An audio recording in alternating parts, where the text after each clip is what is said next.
All right, guys, welcome to Press X Podcast. It has been some time since we've done this, and I do apologize for that. I want to thank all of you for waiting patiently for the podcast to return. It has been just a crazy couple of weeks, man. It really has been. So, thank you guys so much for sticking around and remaining patient, because I honestly never really intended to go this long without doing an episode of the podcast. Not that it's really been that long. It's been maybe like 3 weeks, but still, I do enjoy doing the podcast, and I know that many of you do look forward to it each week. But yeah, I don't think there's anything wrong with some time off, but I definitely needed the time off from the podcast. It's just been so difficult to actually get it up and running lately. So I do want to let you know, I may be on camera because I don't have any gameplay, and I really just don't want to have a blank background, nor do I want to have the credits rolling the entire time. I may be on camera, so hopefully you guys are cool with that. I don't know if that's going to be the new format or not, but I kind of feel like I may have no choice here. We have Connor. You're saying, welcome back, man. Glad to see you back. Well, I'm glad to be back. Thank you, man. Sir Speaks a Lot. Wouldn't be the start of a Press X podcast without you being here. You're saying, sights on your cat. If you don't want me to take the shot, I'm going to need those feet pics. Don't call the police either, because I got their cats as well. Hey, man, if that's the case, then there's just nothing I can currently do. But thanks for being here, Sir Speaks a Lot. So yeah, we have some interesting topics to go over today. I know that things have really kind of simmered down significantly in the gaming industry, and there's not a lot of like major news, but considering this is my first time doing a podcast in a couple weeks, we definitely have some stuff to talk about. And I think it's going to be a good show. It always is, and you guys ensure that. I try to do my best. But yeah, I'm sure that some of you are maybe wondering, like, what has been going on the past couple of weeks? Why, have I been, lately it's been normal. I think the content on the channel has been pretty much, the regular type of content at the regular cadence, but, there was a bit of time there where I wasn't uploading, and obviously we weren't doing the podcast. So I'm sure some of you were wondering what's up. I'll talk a little bit about that. But I do want to give my members their shout outs, and then I'm going to give you a quick rundown of what we will be discussing during the show. The Caped Crusader is saying, please discuss the Cyberpunk fiasco, MBG. Yeah, I'm sure we're going to be doing that. It may come later in the podcast, though, because I don't have that as like, the number one or number two topic, but I do have something relating to Cyberpunk that we will be talking about. You're saying that's your business, MBG? Yeah, I know. It's not bad. Well, some of it's bad. There's good and there's bad for sure. So, I'll just talk a little bit about that. But let me quickly give a shout out to my members here.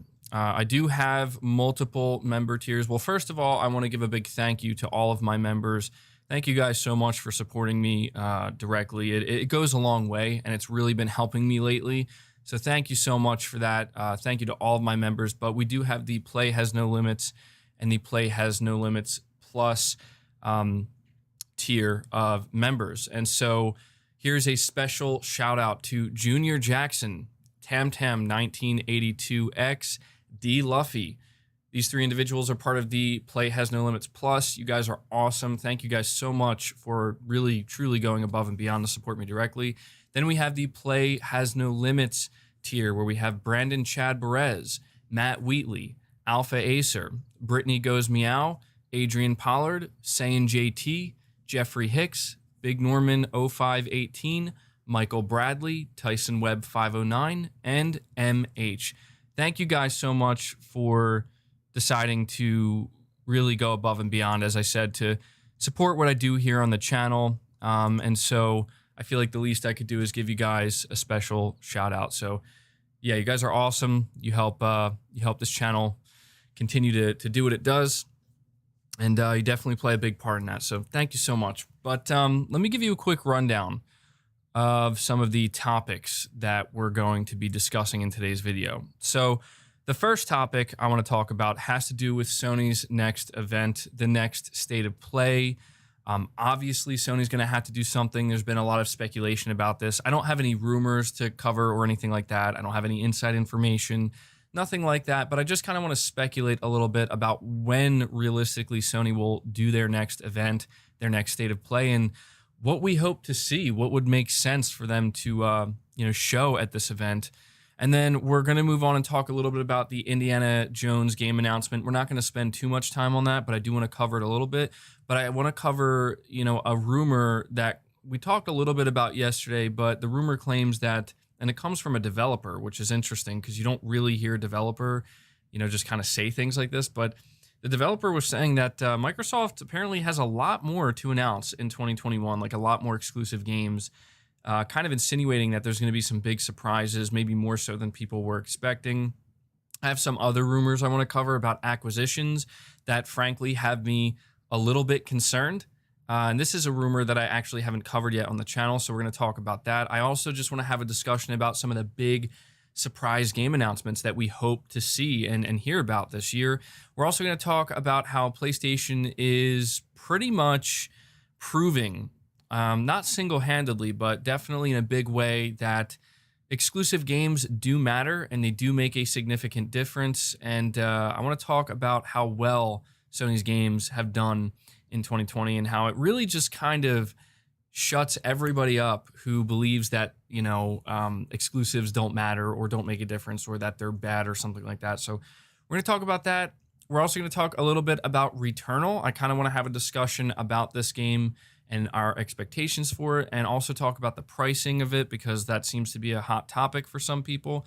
And then finally, we are going to talk a little bit about CD Projekt Red and that whole fiasco because there are some interesting things going on there and some things I definitely want to talk about. So yeah, let me get back to the chat here. It's hard to kind of multitask all of this at one time, but yeah, let me adjust this really quick for you guys, and then we can dive into the first topic.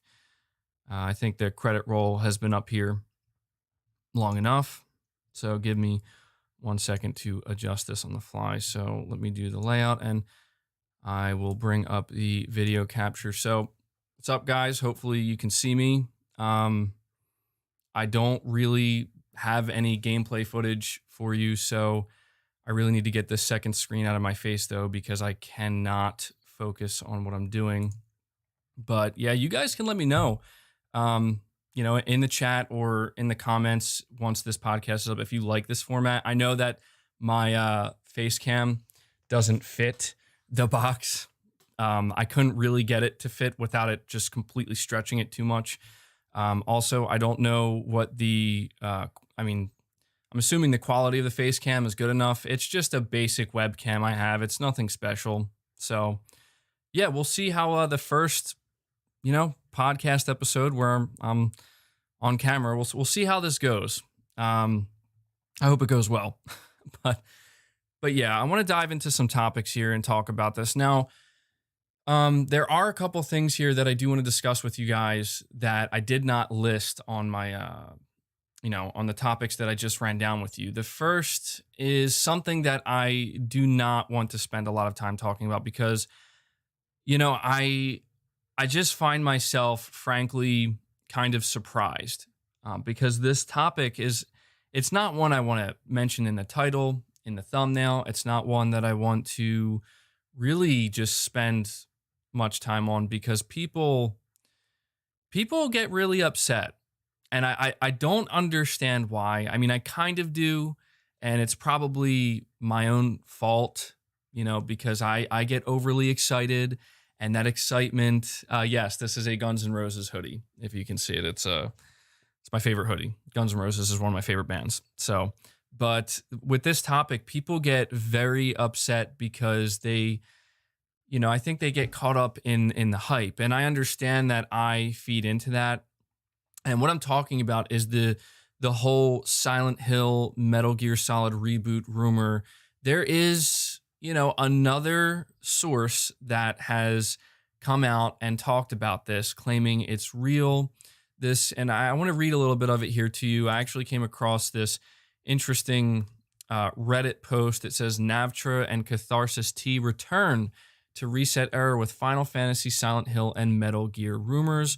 So it says here, Navtra, who made multiple correct SE predictions leaks, returned with some teases today, saying there's going to be lots of Final Fantasy stuff, teasing Final Fantasy VII's PS5 version, also Life is Strange 3. But then it seems that Navtra has like a better track record than Catharsis T, so I'm assuming that, what they're saying is true. But then we have Catharsis T, who, I'm not really familiar with them. Based off of what I've looked into, they've gotten some stuff right, some stuff wrong, but they're coming out here on Reset Error basically saying what we've heard, saying that Silent Hill is real, it's still being worked on by Sony Japan, and that Bluepoint is being acquired by Sony and is actually working on multiple Metal Gear remakes. But this Reddit post goes on to say basically that Catharsis T is hit or miss, and we shouldn't really believe it. We should just take it for what it is. It says Catharsis is one of the ones who started the Silent Hill Sony rumor train. Most famously, she's been saying since before the first PS5 reveal last year that Silent Hill is real and will be revealed at the first Future of Gaming event. Then she said it got moved to the second Future of Gaming event, and then after the supposed director left the game, she claimed that multiple people were getting shuffled around in the director's chair and in key positions. Then she claimed that it would be at the Game Awards and famously said that by the end of the year, you'll be thanking me when it's announced. And yes, I was buying into all of this, not specifically from this individual, but this general idea that we were going to see this in 2020. And, it just goes on here basically saying that, we don't really know what to make of this, honestly, because it's just one of these situations where people feel burned. And the reason why I get frustrated with this is because anytime I've covered this on the channel, and I know that a lot of you know this already, I know that most of you know this, but, there's just some people who seemingly don't take what I'm saying. They don't listen to what I'm saying. Anytime I've covered this, I've made sure to let people know, like, look, it may or may not be real. It is a rumor, okay? It's coming from places where you have to decide for yourself if you believe them. Now, I get excited because, yeah, I would love to see Silent Hill return. Metal Gear Solid is my favorite game series of all time. Of course, I'm going to get excited at the idea that there's a rumor that it's going to be coming back and Bluepoint Games is going to be remaking it and stuff like that. So,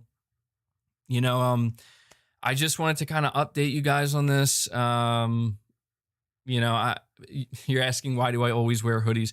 I'm actually, anytime I'm on camera, I'm wearing a hoodie because I'm in my basement and it's very cold. So, maybe during the summer, I won't be in a hoodie or whatever, but that's why. And so, I just, people get really, really upset with me because I don't know how this happened, but people have put me in this position where apparently I'm the one who started this rumor. I pulled this rumor out of thin air. Anytime I've made a video talking about it, I wasn't actually covering what someone else is saying or another source. I'm claiming that I'm the insider and that I have the sources and that I know. This is how people act anytime I talk about this. Now, if you want to tell me that, I overhyped it and I set people up for disappointment, yeah, you're totally right. And I do apologize for that. I have a tendency of doing that. I don't mean to do that. It's just when I believe something, I believe it. And I tend to get disappointed sometimes, and people believe with me and then they get disappointed and they blame me and they're like, you did this. And I get it. But it just, it's just clear that there are people who don't like what I do on my channel and they will look for any opportunity to try to, make me look bad or sound bad. And that's just part of it. And, there's nothing I can do about it. I don't want to do a dedicated video on this because I'm here to let you know this is a rumor. Okay. This is just another individual who may or may not have inside sources saying that it's real. It's starting to add up. It has been adding up. I still believe, but I would not be shocked if it just never happens. But I still believe. I do think that we're going to hear something. There's just too much smoke for there not to be a little bit of fire. Might not be Silent Hill, might not be Metal Gear, but I think there's something going on with Konami and Sony. So yeah, take it for what it is. Star Speaks a Lot. You're saying, let's storm Konami like the capital for MGS. I'm going to recommend not doing that. We saw how that went down. Let's not do that. Not a good idea. But yeah, I guess I will just let you know about the other rumor quickly here as well before we start talking about the state of play. And this comes from Brad Sams once again, who, he has been pretty reputable in the past. He talks about some things. He mainly covers Microsoft and follows Microsoft. And I came across this interesting article from VGC, and I may make a dedicated video on this because it's highly concerning. Okay, it's highly concerning, at least in my opinion. So it says Microsoft, Amazon, and Google are actively seeking further video game company acquisitions with at least 3 deals going on right now. That's according to Brad Sams, a journalist specialized in Microsoft-related news. Speaking in a new video, Brad Sams said he personally knew of multiple game acquisitions that could be completed in the near future. And he says, I've been hearing a lot of conversations behind closed doors about acquisitions in the industry. There's a lot of moving things going on right now. It's hard to see which companies are going to get snatched up and by what vendors. But I can tell you there are some big industry names out there being approached by Microsoft, but also by Amazon and Google. And then he says Sony is part of the conversation, but it doesn't seem to be as much as Google and Amazon are when Microsoft enters the fold. And then you also have EA. Look at what happened to Codemasters, for example. Now, the reason why I say this is highly concerning is it has nothing to do with Microsoft being involved. The concerning part to me has to do with the conversation surrounding Google and Amazon. Can we all agree that we would much rather Microsoft acquire any gaming company, any publisher over Google and Amazon? Can we all agree on that? I don't even want to imagine a company like Google with Stadia acquiring a massive juggernaut publisher or gaming company. That would be bad. That would be bad. I mean, I have my problems with Microsoft and Xbox, but I'm 100% team Xbox all day before I'm even looking at Amazon or Google. We have Solid Snake. You're saying thoughts on Returnal coming in March and Deathloop in May. I will actually talk a little bit about that later, Solid Snake, as I do have a topic dedicated to talking about some of the PlayStation exclusives that are coming out early in the year. Returnal and Deathloop are part of that. David Gaines, thank you for the donation, buddy. You're saying, to be honest, man, I think you care too much about what people say. People will have their opinions about your channel and you, no matter what you do or say. Just be you, man. You know what? You're totally right, David. I have a tendency to care too much about what people think and what they have to say. And I don't know why I do. I just think it's frankly because I just pay too much attention to it. Needlessly, it's not doing anything. The only reason I think I do it is because I always want to make sure that I'm not doing something where it's like, yo, man, pump the brakes or chill out, because there are people who do give me good advice. There are people who do help me out. But unfortunately, when you're looking for that constructive feedback, you do tend to find a lot of unnecessarily overly negative feedback, which doesn't help. But you're totally right, man. I'm better off just doing what I'm going to do, because the one thing you said that is 100% true. I think all of what you said is true, but certainly this idea that it doesn't matter what you say or what you do, there's going to be those people who will hold it against you no matter what. No matter what. So thank you so much for that, man. The thing that always gets me, though, is when we talk about Xbox. Like, my last video I put out is a great example. Like, there's a lot of Xbox fans who click on that video, and when I say in the title, developer completely trashes Xbox or Xbox's name, I don't know why they interpret that as I'm the one trashing it. And it's funny to me because I'm literally covering it because it made me laugh my ass off. Like, I'm reading this quote coming from Joseph Fares where he's just going off, like literally full blown F the Oscars rant about the Xbox naming convention. And even if you're the most diehard Xbox fan, that has to be funny to you. Like, I don't know how you could take that seriously. That's why I covered it, because it's funny. If he said the same thing about PlayStation, I think it would make less sense, considering PlayStation's naming convention is pretty straightforward and very easy to understand. It would still be funny, you know? That's the point. But, you know, people take it as, oh, you're hating on Xbox and you want to you want to bring down Xbox needlessly. And it's just like, I'm just trying to have some damn fun here, guys. Like, do we have to be that serious about it? I'm just literally laughing at something. But you know how people on the internet are these days. You know, what doesn't upset people? Anyway, but yeah, getting back to this rumor about the studio acquisitions, you know, Brad Sams is saying that what he's hearing is that there's basically 3 companies right now. Now, I have no idea how big or how small these companies are, but he seems to be stressing that it's pretty significant.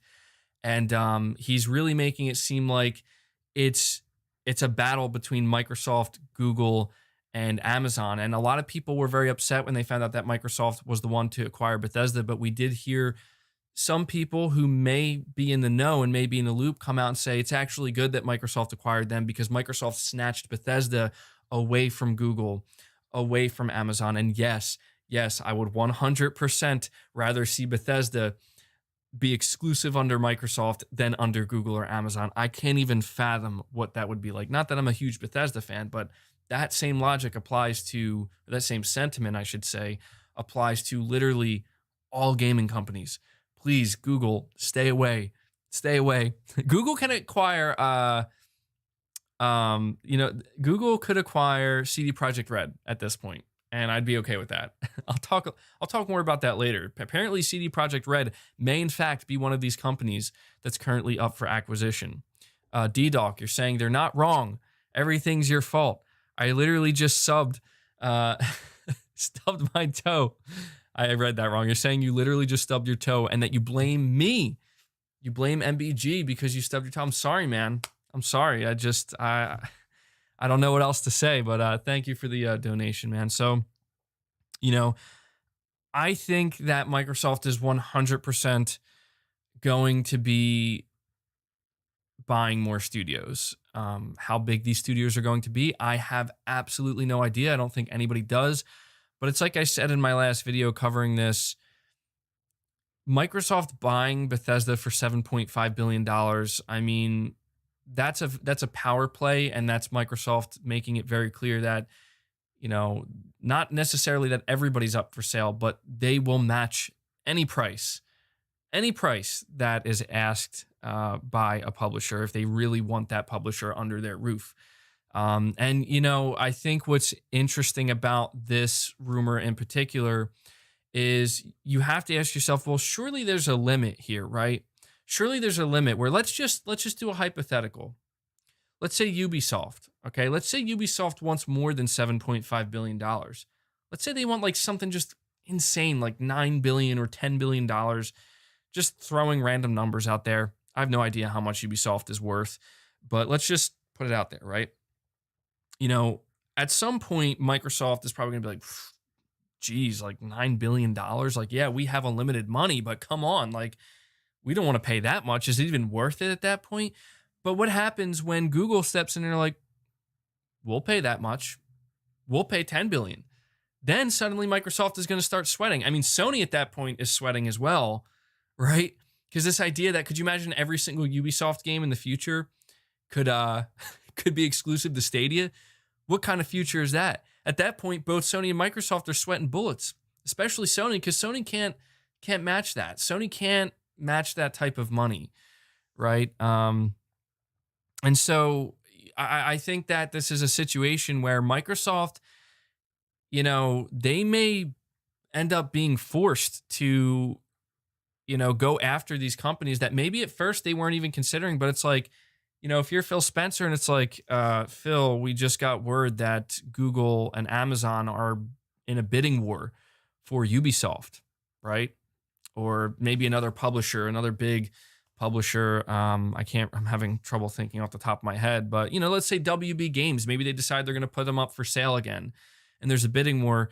You know, Microsoft might be like, okay, we got to step in. We cannot let them get, you know, and that's, that's one thing where I am, to be honest, I used to be really against this idea, but seeing that Microsoft is willing to acquire these massive studios, like the big question is, will Bethesda's games be exclusive or not? We still don't have an answer to that, but I will say that I think out of all the gaming companies here that could acquire a big third-party publisher, I think Microsoft is the most likely to ensure that, games will remain multi-platform. Maybe not, but I think they're the most likely.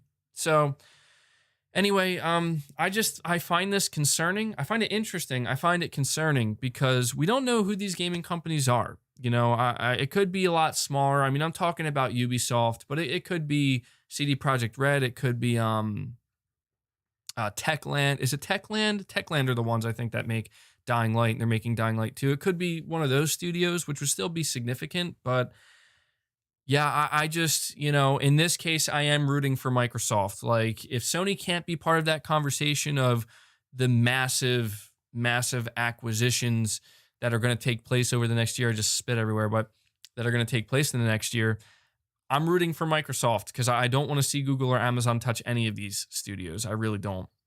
I just think that would be the worst. So, yeah, if you guys could do me a favor, by the way, hit that like button. We have over 700 people hanging out here with me, which is awesome. Thank you guys for being here. Hit that like button. It really does help the podcast out. Let's see if we can get up to 300 likes. Josh Z, you're saying, thank God Sony already acquired Insomniac. Yeah, I agree. I look at what Insomniac is doing for Sony, what they've done for Sony in the past, but even just what they've produced in the short time that they've been under, owned by Sony. Yeah, Insomniac was such a good move by Sony, and to acquire them, and I think that they're gonna prove just how valuable they've already proven it, but they're gonna continue to prove it in an even bigger way. I just finished Spider-Man Miles Morales today, and I'm sure that many people are like, "Wow, dude, you just finished it now? How did that like? This is a shorter game. Why did it take you so long?" Well, it's because I haven't really had much time in the past like 4 or 5 weeks to game, so it has not been easy for me to make time. And, that's a game where I wanted to sit down and really process it when playing it. So that's why it took me so long. Okay, Kapapa, you're saying Google could do Cyberpunk 2077, the same as Blizzard did for Diablo, go mobile. Yeah, I don't know, man.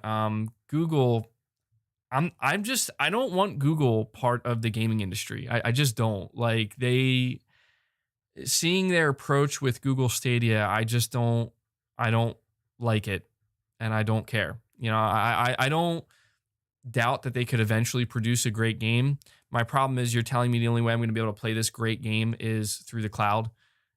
I'm just, no, I don't want to see that. If Google wanted to be like a third-party publisher rather than a platform holder, I would be all for that. Like, sure, make great games, but unless Google's going to make a dedicated gaming console, the Google console or whatever, then I don't want them involved if I had it my way.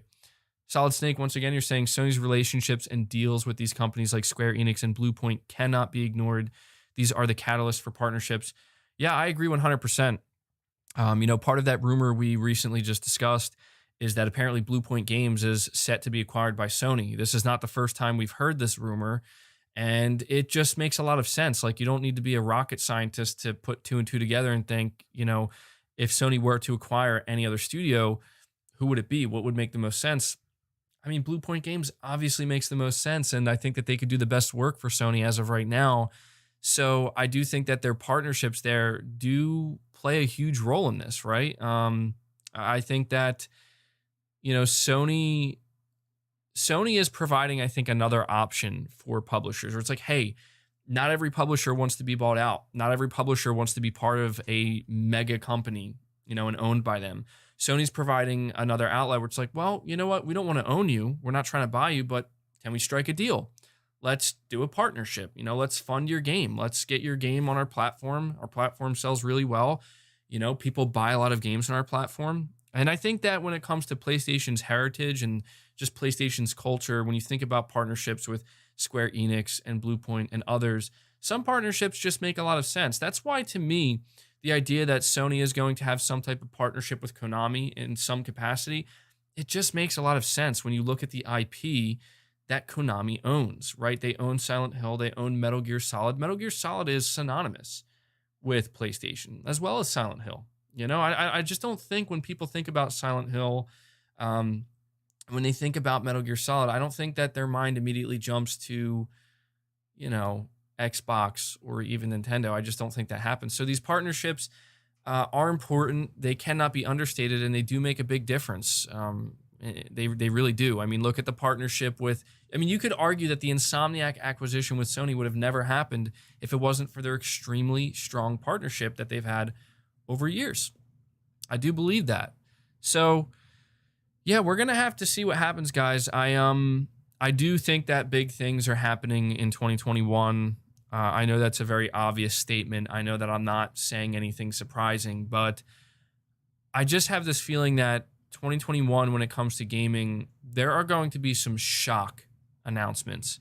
I mean, like, you look at 2020, you look at some of the stuff that was revealed and announced. I think that 2021 is going to be that, but like on steroids. I do believe that. I could be wrong. That's just me taking a shot in the dark, but you know, I think that the whole global pandemic it's still having a major effect on the gaming industry, and it's still having a negative impact. We're seeing a lot of games getting delayed.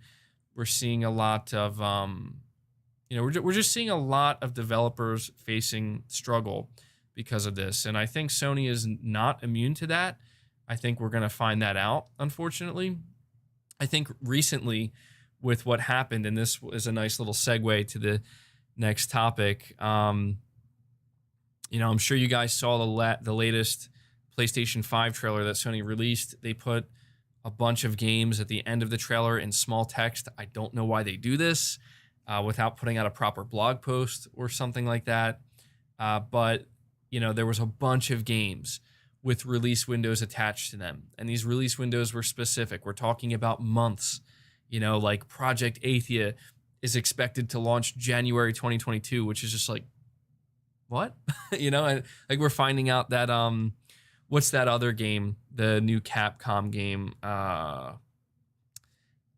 I'm having trouble thinking of it right now, but it's the new Capcom IP, and it said that it got pushed back to 2023. It's like,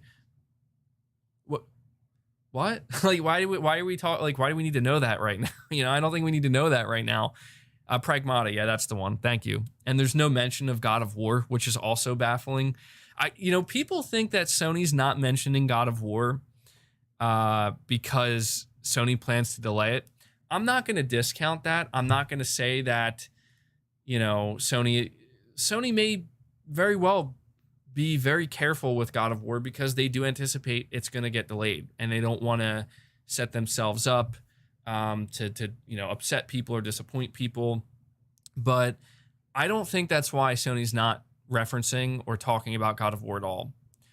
I think the reason why Sony's doing it is because they're trying to not make people forget about it, but in a way, I think they kind of are.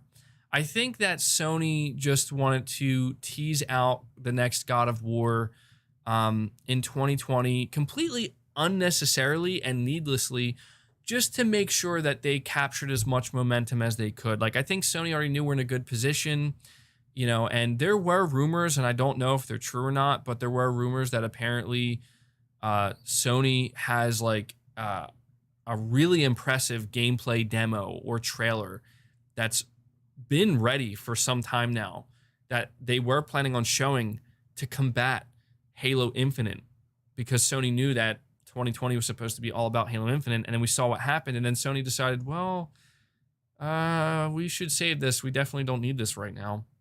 So I think what they're doing is I think that they're trying to go quiet with God of War, try to shift more of the focus on the games that are coming within the first half of 2020, really kind of position Horizon Forbidden West as like the big 2021 game right now, because let's be honest, Horizon Forbidden West is more than enough to compete with Halo Infinite. It really is.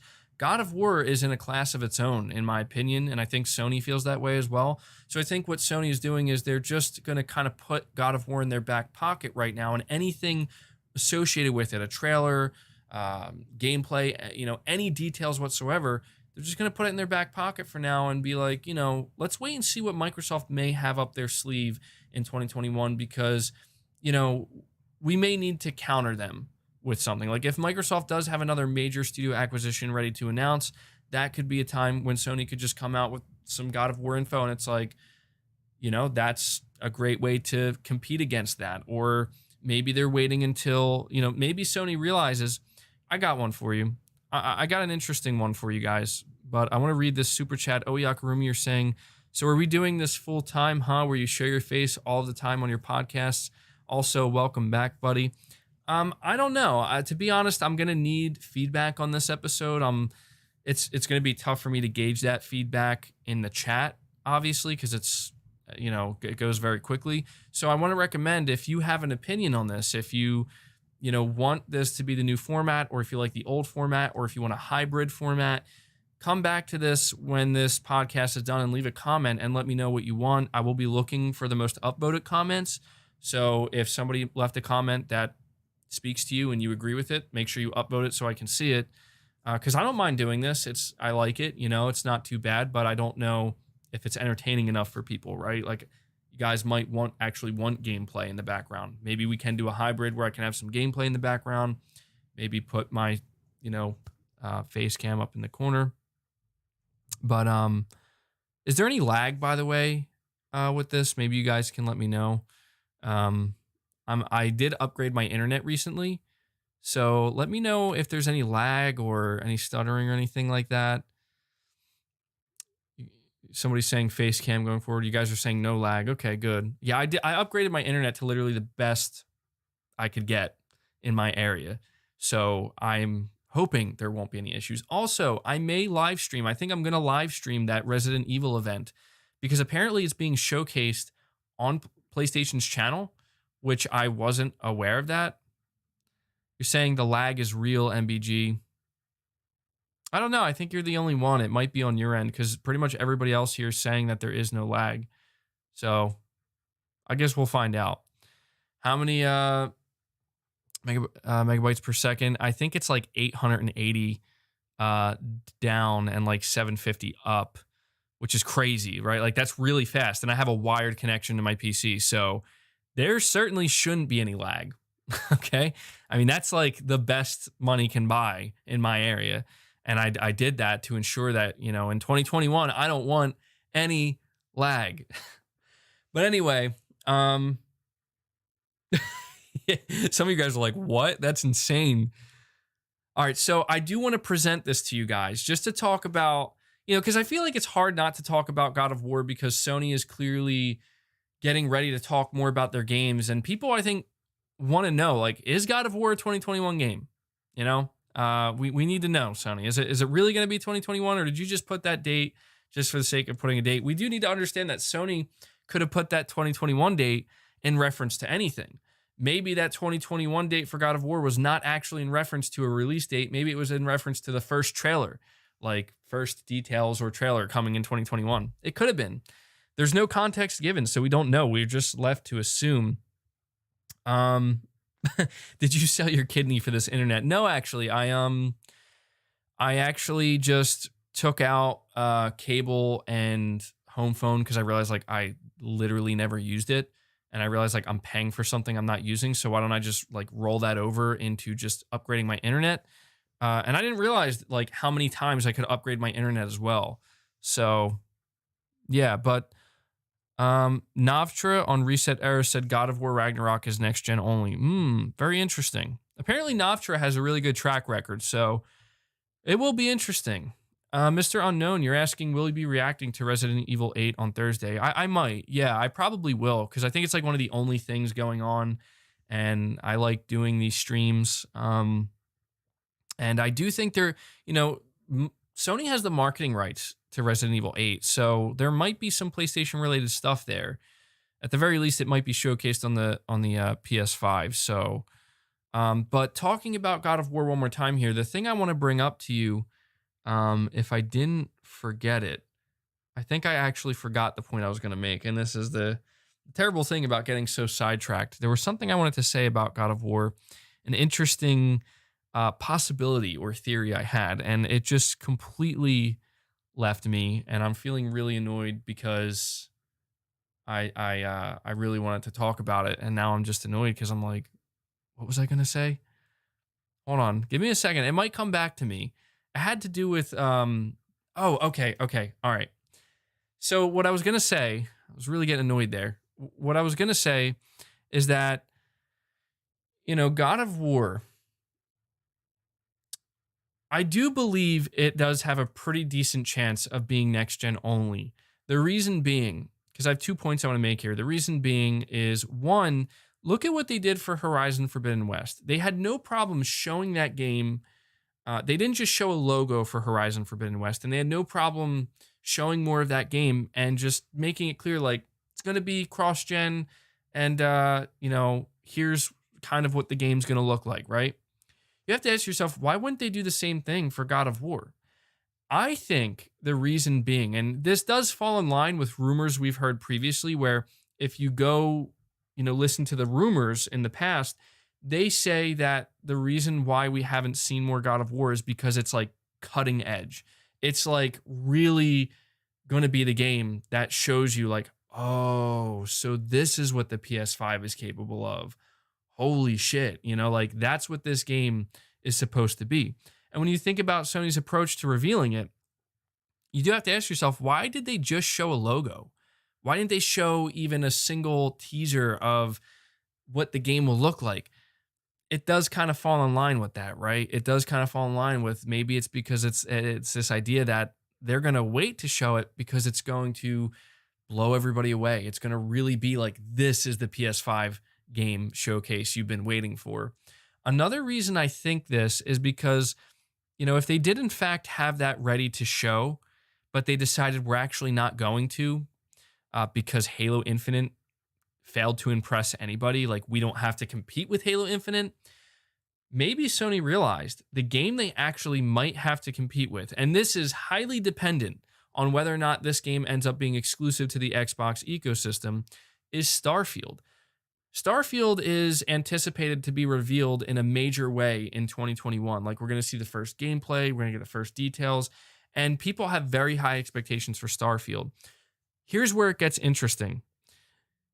We have to also look at the rumors, and I do believe these rumors, that apparently Sony was in talks to try to sign a timed exclusivity deal for Starfield on the PlayStation platform. This was happening at the same time that Microsoft came in and said, we're just going to buy Bethesda straight up and own them.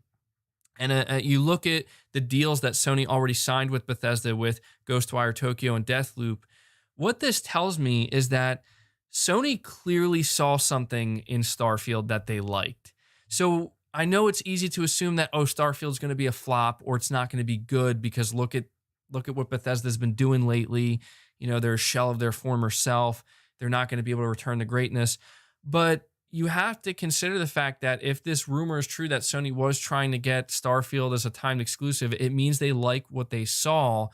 And if Sony liked what they saw and they thought that what they saw was significant, and now Sony suddenly doesn't know if this game's going to be releasing on their platform, in fact, it may be releasing exclusively on their competitor's platform, suddenly Sony may have shifted in thinking, at first we thought that Halo Infinite was going to be the big game that we were going to need to compete against. Turns out it's going to be Starfield, so we're going to save God of War to really, show it off and showcase it in a big way until we see Starfield. And another thing that's interesting here, Sony has knowledge of how finished Starfield is. Like, Sony has a good idea of whether or not this game is set to release in 2021. I don't know if it's been confirmed that Starfield is going to release in 2021, but Sony certainly has a good idea because they were able to see this game and talk to Bethesda about it. So if Sony's aware that, this game's going to be dropping in 2021 and it might not come to PlayStation, we need to be ready to compete against that, because it's going to, people are going to like what they see. Just another theory, just something to consider. Oyakarumi, you're saying, I guess I was right regarding Xbox fans having to wait 3 to 10 years or close to it. Me saying that the fans have to wait until 2025. I mean, I think that's a little bit of a stretch and an exaggeration. I mean, 2021 is not looking incredibly strong for Microsoft. They certainly have volume. If you go look at the list of games that Microsoft put out, saying these are all the games coming exclusively to Xbox in 2021, there's a pretty long list. The problem with that list is a lot of those games are like, okay, like there's just, they're games that most people are not familiar with, or they seem smaller, and they really do kind of fit in this whole, yeah, these are the types of games you would expect to see in Game Pass. The only like massive AAA game that I remember seeing there on that list, the game that's new anyways, Halo Infinite.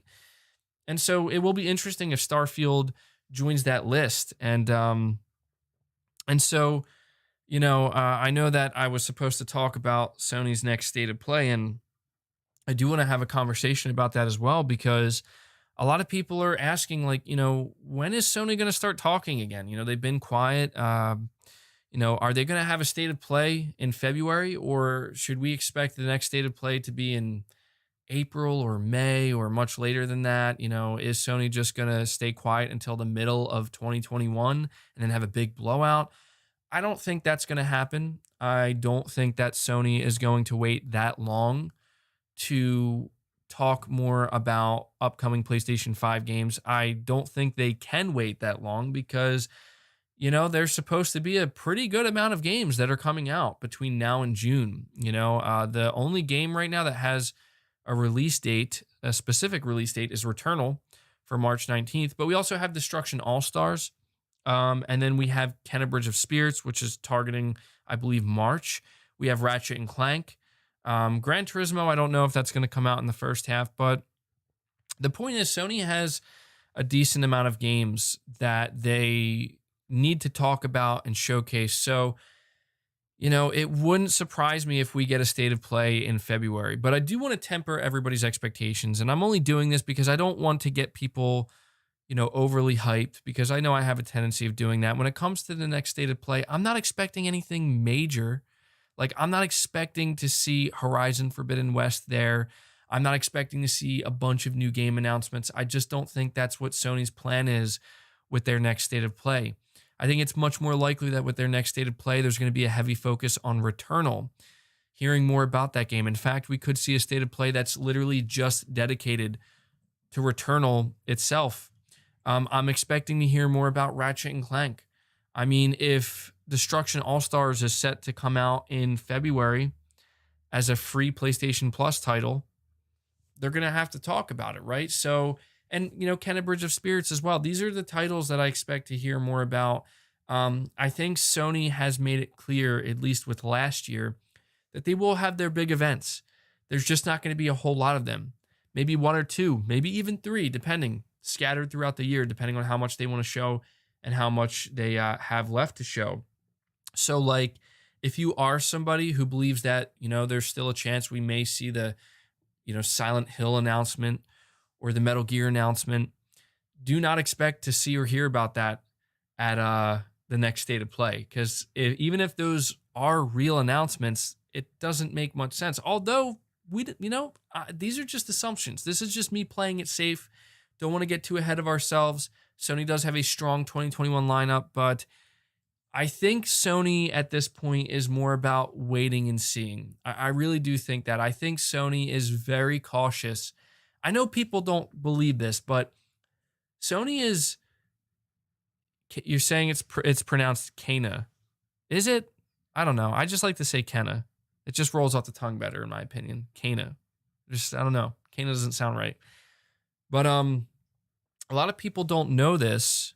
They don't want to believe it, and I know that, like, Sony, Sony is kicking ass, man. Sony's been doing a great job, and the position that Microsoft's in right now, it's easy to be like, oh, well, Microsoft isn't really giving them any heavy competition right now, but they're going to.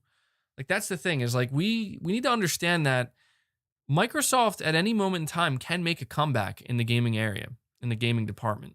I know that there's people who don't want to believe that, and it's fine if you don't believe that, but we have to understand, like, it's in Sony's best interest to never underestimate Microsoft. And I can tell you for a fact, Sony cares very much about what Microsoft is doing and what they might do next. And if you think for a second that Sony isn't planning the entirety of their announcements and reveals in 2021 around what Microsoft may or may not do, you're wrong because they are.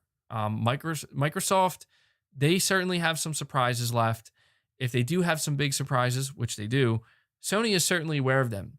Just like in 2020, I was about to say 2021, but just like last year, you know, do we honestly believe for a second that a lot of what Sony decided to show and reveal last year wasn't based off of a response to what Microsoft was going to have?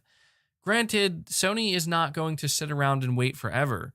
We did see a situation in 2020 where it really was a situation where these two companies were playing a game of chicken with one another. Who's going to go first? Seems that Sony decided to go first, and Microsoft attempted to capitalize on it.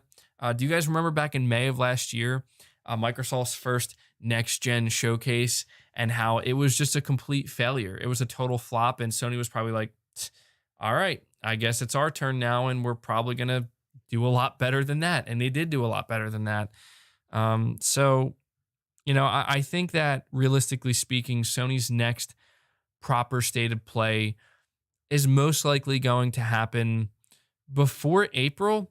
So I'm thinking either sometime in February or March. But considering that, Sony, I don't think they want to stay as quiet as they were last year. I just don't think that would work out for them.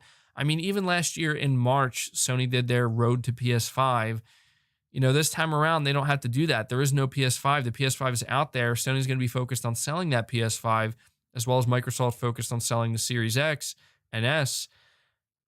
I think it's just going to come down to they're going to have a pretty, modest state of play in, in February, maybe March. Now, if Sony wanted to shock people, they could. If Sony wants to strike first, they certainly can. I'm of the mindset that all Sony has to do is drop, if Silent Hill is real, I'm telling you, like, Silent Hill is becoming one of these announcements that if it is real, Sony's going to save it now as long as they can, because it's going to be a bomb drop. We have elevated it to that status, right? So I wouldn't expect to see that at a state of play. If Silent Hill is in fact real and we're ever going to see it, that's going to be at the next proper PS5 event. Same thing with Metal Gear Solid. But I don't think you're going to see God of War or anything like that at a state of play. I think God of War is another one that you'll see at a proper event. And I think that Horizon Forbidden West, I don't know. I really don't know what Sony's plan is. It's anybody's guess. I guess I'm just trying to say, like, I would not expect when Sony does do their next state of play, like, anything massive or mind-blowing. I think it's going to be exciting. I think they're going to show more from upcoming games, and I think people are going to be happy about what they see. And if Sony wants to do anything, I think they'll have a couple announcements sprinkled in, but nothing mind-blowing, nothing major.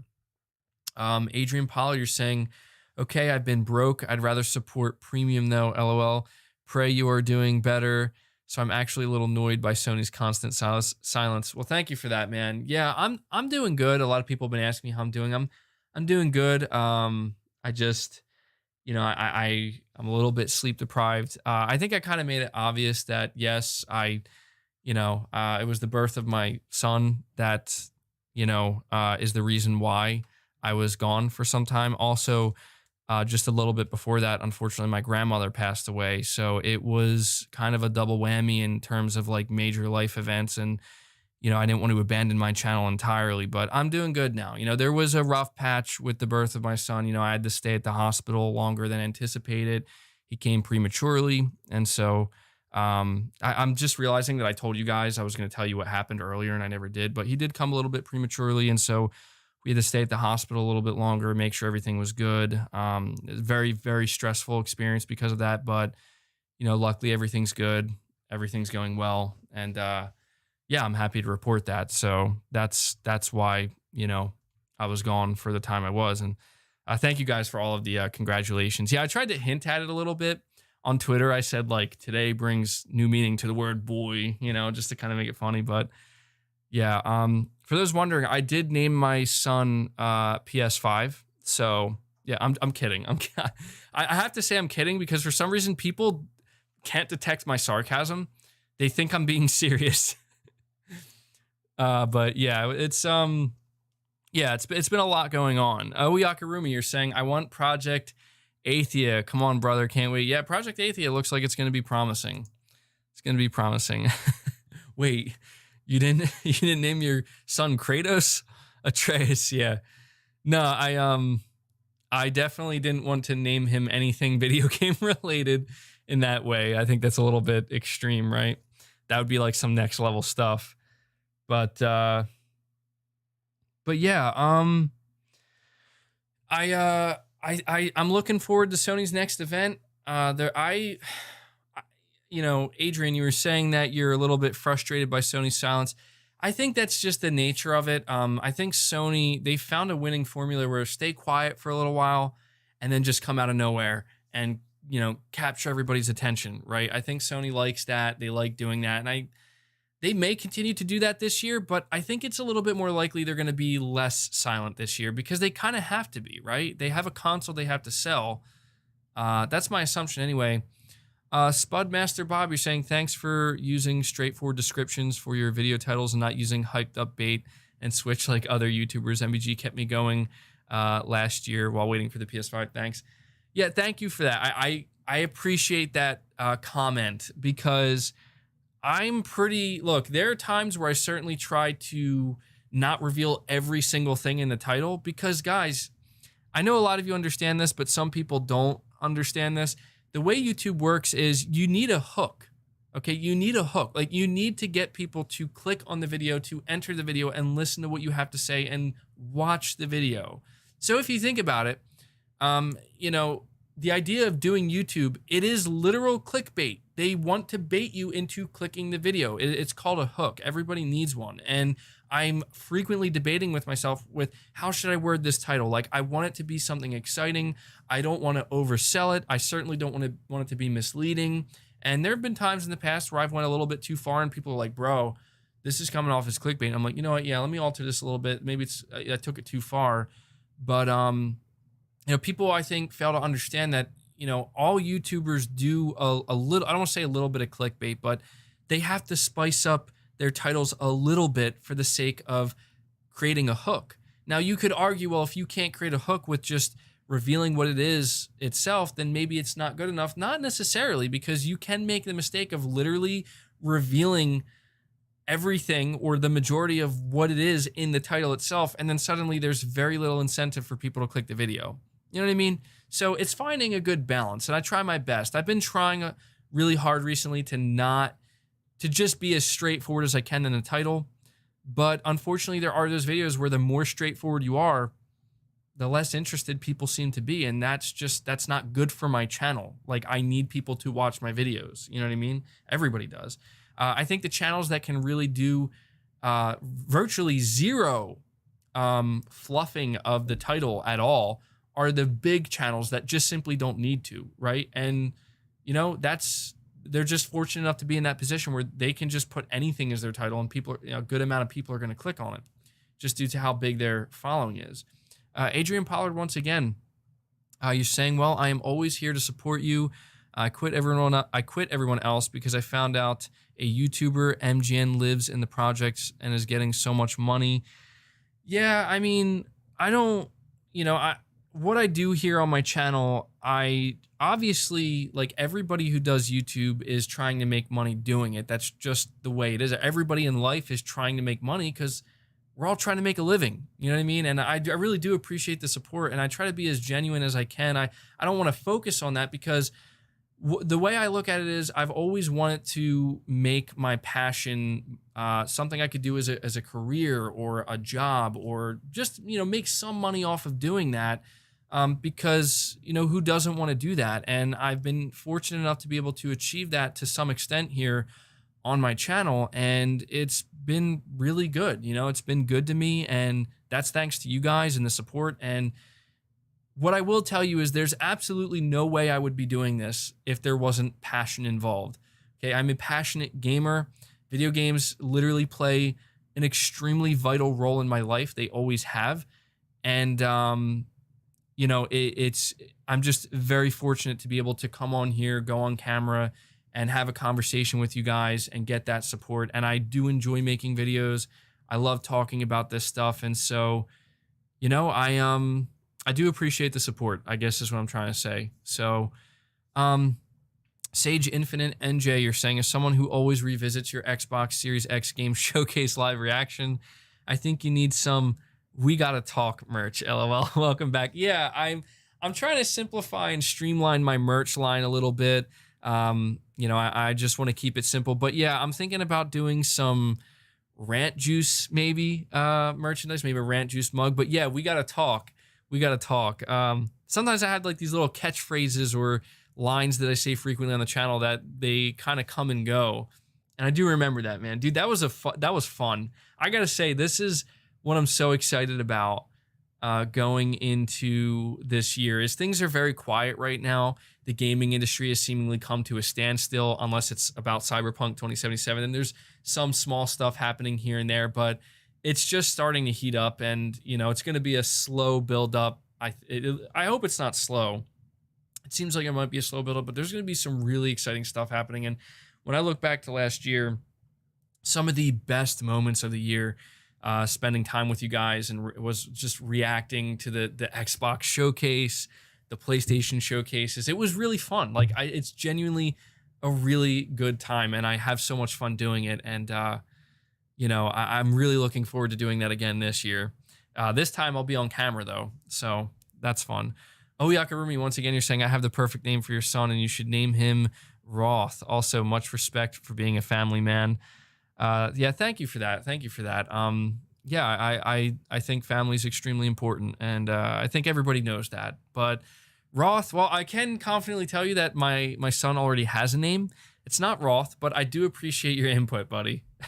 But okay, we're getting a little bit off track here, so I want to also, if you hear a little bit of humming in the background, you might hear that. That's actually because I'm like, my heating system is directly above me. I like realized recently that that kind of comes through on my videos, and I can't remove it. It's just the nature of where my setup is, and again, it's cold where I live, so sorry if you hear that. But we're gonna move on to another topic here, and I'm not going to spend too much time on this, but I do think it's interesting because I talked about it in yesterday's video. So in yesterday's video, we talked about a rumor, and this rumor came from what seems to be a credible source. It's a EA Dice developer who said that Xbox has quite a few, I think is the wording he used. He said Xbox has quite a few exclusive games to announce in 2021. And that's all he said. And obviously he doesn't want to get in any trouble. And I feel like, yeah, that's an obvious statement. Like, of course, Microsoft has stuff they're going to announce in 2021. But the way he said it and the context surrounding it, after looking at the thread a little bit, it really does seem like he's trying to let everybody know, like, guys, like, Microsoft has way more than maybe you were anticipating. And so, this just gets my mind racing. Like, and I think the thing that I really start to focus on is, will these announcements be as significant as they need to be? Because, talking about Xbox's game showcase in 2020, for those who did watch that live with me, you'll know that it just didn't do, in my opinion, what it needed to do. In fact, I would argue that Microsoft announcing they acquired Bethesda like late in 2020 had more of an overall impact to the Xbox brand when it comes to mind share and how people view Xbox than their entire game showcase did. That's not to say that the games that they showcased were all bad or anything like that, but it just didn't have that impact that it needed to have. And so I do wonder, if in 2021, this is going to be the year where Microsoft, frankly, makes that comeback that they have been needing to make in a long time. To Xbox fans, the comeback was already made, and I don't agree with it. To Xbox fans, the comeback came in the form of, Microsoft acquired a bunch of studios. They acquired Bethesda, so now they're going to have more games than we can probably even play. So there's your comeback. And I don't agree with that. I don't agree with that at all. It's not about quantity, it's about quality. And I think Bethesda, frankly, for some time now, has been in the same exact position that Microsoft has been in with their studios, and that is, you got to prove something here. You got to prove that you know how to make quality games, that you can get back to making quality games. I just don't believe that the comeback has been made yet. I do think it could still be made. Like I've said this before and I'll say it again. Microsoft has more potential with their game studios or just with gaming in general than they've ever had. It's just the question still remains, will they realize that potential or are they going to squander it? I think it's a 50-50 thing, right? Starfield, I think, is a good example. You made this acquisition with Bethesda. If Halo Infinite doesn't work out, maybe you can rely on Starfield. What if Halo Infinite and Starfield both flop? Like that's the question I have. What happens then? Do I think they're both going to flop? No. And also, yeah, like Hellblade 2, that's going to be a good one, but where is it? You know what I mean? Like, where is it? I don't know. I think Microsoft, they're still, I was under the impression that at the start of this next generation with their new console, that's when the big wave, the big comeback was going to happen. And that just didn't happen yet. So I think that they're still in the process of building. And, I do firmly believe that a huge factor here really is going to be whether or not Bethesda's games end up becoming exclusive to the Xbox ecosystem. Because if they do, like that's going to be a big deal for Microsoft. That's going to have a huge impact. If they're not exclusive to the Xbox ecosystem, that's also going to have a huge impact. Because if Microsoft decides that all of Bethesda's games are going to still remain multi-platform, at that point, you already know that, okay, Microsoft's becoming a third-party publisher. That's what they're doing. And I think that's okay. I don't think there's anything wrong with that. But, I think it would lead to overall less competition, unfortunately. But I think that would be okay. But I just don't know that Microsoft's ready to do that. I don't know that it would be in their best interest to do that. So, yeah, I don't know, guys. When it comes to the next event, I think it's going to happen the next Sony event. And also, we don't know when Microsoft's going to do something again soon. I think in the next month or two, we're going to see some big things start to happen. That's my hope. I hope it happens sooner rather than later because I don't think Sony could get away with being as quiet as they were last year. I just don't think they could because I think last year was like you had the ominous presence of the next gen consoles looming in the background. Like PS5, like when's Sony going to talk about the PS5? When's Microsoft going to talk about the Series X again? When are we going to start seeing next gen games? But on top of that, this virus came out and everybody was reacting to it. Every industry was reacting to it and everything was just like happening at one time. So I think like the silence was a little bit more justified. It's like, okay, well, they're trying to scramble and figure out what to do because we did hear that, remember the reports that came out that said last year Sony was planning on doing another February event, just like they did for the PS4. But at the last minute, they had to like kind of push it back indefinitely because of everything that was going on in the world. Things are happening in the world still. They're going to continue to happen. But I think this time around, these companies are a little bit more well adjusted and prepared for it. That doesn't mean it's not affecting their bottom line or specifically their game development. But I think because of this, Sony will not be nearly as quiet as they were last year. I could be wrong. That's also me being hopeful because, I don't want them to be as quiet. I don't think they need to be as quiet as they were last year. Sony should come out, they should beat their chest, and they should be aggressive. I think they should be aggressive. I think Microsoft should be as well. Because seeing that aggression frequently is a good sign because it means they're both fighting for our attention. And we also have to, and this is the last thing I'm going to say on it as well before moving on to the next topic, we do have to understand as well that a big part of this is, the availability of the next gen consoles. I think as long as it's difficult for Sony and Microsoft to mass produce these consoles and get, kind of flood the market with them, I think that's, last year, I think it was the sudden pandemic that stopped everything and made them kind of be more quiet than they normally would be. I think in 2021, it's not the pandemic that's going to do that. I think it's the potential of we don't have any consoles to sell right now. Like we're having trouble producing enough consoles. And because of that, they may be forced to wait until like, okay, now we know in April. In April is when now we have just so many consoles to put out there. We need to get them out there now. Now we're going to start talking more. Now we're going to start revealing more. That's a possibility. But one thing that, does give me a little bit of hope that there's not going to be nearly as much silence is that Sony does also have to take into account that you do have people who own PlayStation 5s right now. That's one thing that is here right now that wasn't here last year. Last year, it was kind of understandable that Sony's focus was not as much on the PS4, although they did put a lot of focus on the PS4 last year, but now it's the PS5. It's out here. There's millions of people who have it right now, so it's going to be their job to, provide something for us. So anyway, guys, hit that like button. We're over 400 likes. We still have over 700 people hanging out here, so hit that like button. Let's see if we can get it up to 500 likes. I would really appreciate that. Excuse me. But we're going to move on to the next topic here. And this topic is one that I don't necessarily know if I'm going to rant about. I might a little bit, but I'm definitely going to be talking about it in a big way because this cannot be understated. It simply cannot be understated. So I'm going to read it here for you guys. The monthly NPD report has revealed that the PS5 sold really well in 2020, finishing as the second best-selling console hardware in terms of dollar sales. The PS5 is obviously off to a great start, which we've talked about at length.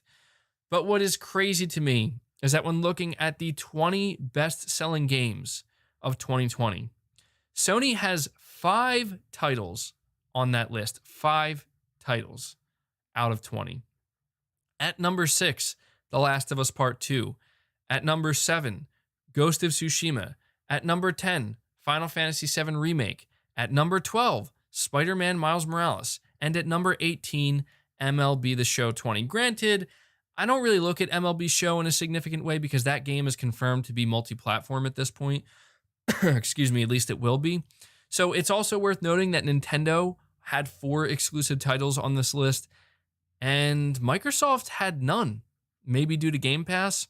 I also want to let everybody know, because I'm sure some people are wondering, Demon's Souls was missing from this list, but Sony themselves confirmed in a blog post that Demon's Souls was the 5th best-selling PS5 game digitally, and that's not even counting physical sales. So that game also did well. And I just want to, talking about Demon's Souls for a quick second here, I just want to make it known that Sony was well aware that Demon's Souls was not going to be a massive hit. If Sony was concerned with how many units Demon's Souls Remake was going to sell, they would have put it on PS4 as well, and they could have easily done that. They decided not to do that, which tells you very clearly that this was a more hardcore title that they didn't expect to sell like crazy, unlike Spider-Man Miles Morales and some of these other titles like Ghost of Tsushima and The Last of Us Part 2. But guys, for all the people, okay, not that it's not that I see a lot of people these days saying this, but we have to understand that there's been this argument that exclusives don't matter. Okay, exclusives are bad. Exclusives don't make a difference. And I don't understand how you could look at this factual data, right? Like, this is not even an opinion. I mean, I'm going to give my opinion in a minute, but you look at this factual data. I don't understand how you could read this data and come to that conclusion. I think the conclusion that you should come to is that exclusive games 100% matter. But more importantly, when it comes to the bottom line, exclusive games make a big difference. Guys, at number 6, the 6th best-selling game of the year for all of 2020, and keep in mind, at number 1 and number 2, Call of Duty Black Ops Cold War, Call of Duty Modern Warfare. I don't even count those games because people are just conditioned at this point, myself included, to just buy those games yearly. Okay? It's like your yearly COD purchase. I don't even count those games because they're always going to be at the number 1 spot, right? And I think Assassin's Creed was ahead of it. I think, what was the one Nintendo game? It was at like number 3 or something. Animal Crossing. That game sold insane. Okay, so that's an exclusive game on a single platform. I think that, there's a lot of people who say that the pandemic kind of carried Animal Crossing sales, but still, very impressive. Guys, The Last of Us Part 2 being at number 6 and Ghost of Tsushima being at number 7. Like, it is impressive that The Last of Us Part 2 is at number 6. That's really, really good. But the thing about Ghost of Tsushima being right behind that at the number 7 spot, it's a new IP. Like, do you know how insane that is? Like, I really can't stress enough to people, like, if you need to know just how, like, internally, do you know how happy Sony is with Sucker Punch? Like, do you have any idea, like, in the eyes of the executives at Sony, how they're like, whoa, like, you guys, Sucker Punch, you guys, they immediately greenlit a Ghost of Tsushima 2. And, Sony, like, the expectation for Naughty Dog was already like, I'm just trying to say that Ghost of Tsushima being at number 7 is significantly more surprising than The Last of Us at number 6, because, everybody expects a Naughty Dog game to sell well. I will admit, I am fascinated to know how much or how little the leaks and the negative press surrounding The Last of Us 2, I wonder how much that affected the bottom line of their sales. Like, I wonder if it would have been higher up there on the list, or lower, I guess, at like number 4 or number 5 if the leaks never happened, right? Or maybe it's the other way around. Maybe the leaks like made people more interested and brought more attention to the game and made it sell even better. Like, maybe if those leaks didn't happen, it would have, or the press surrounding the game, negative or not, if that didn't happen, maybe it would have been at the number 8 spot, And then I've seen a lot of people say that, well, the only reason Ghost of Tsushima is on that high on that list is because a lot of people bought that game out of spite, to spite The Last of Us 2. Look, I'm not going to sit here and make it sound like no one bought Ghost of Tsushima to spite The Last of Us 2. That not a single person did. Of course, there's some people who for some reason did that. I don't know why you would, like, buy Ghost of Tsushima because you want to play it and it looks like a good game. Like, don't buy it because you don't like The Last of Us 2, right? Or you want to, like, believe that if you make this purchase, you're going to make it outsell The Last of Us 2. Like, that's just weird. Like, you're getting really far away from what gaming is about at that point.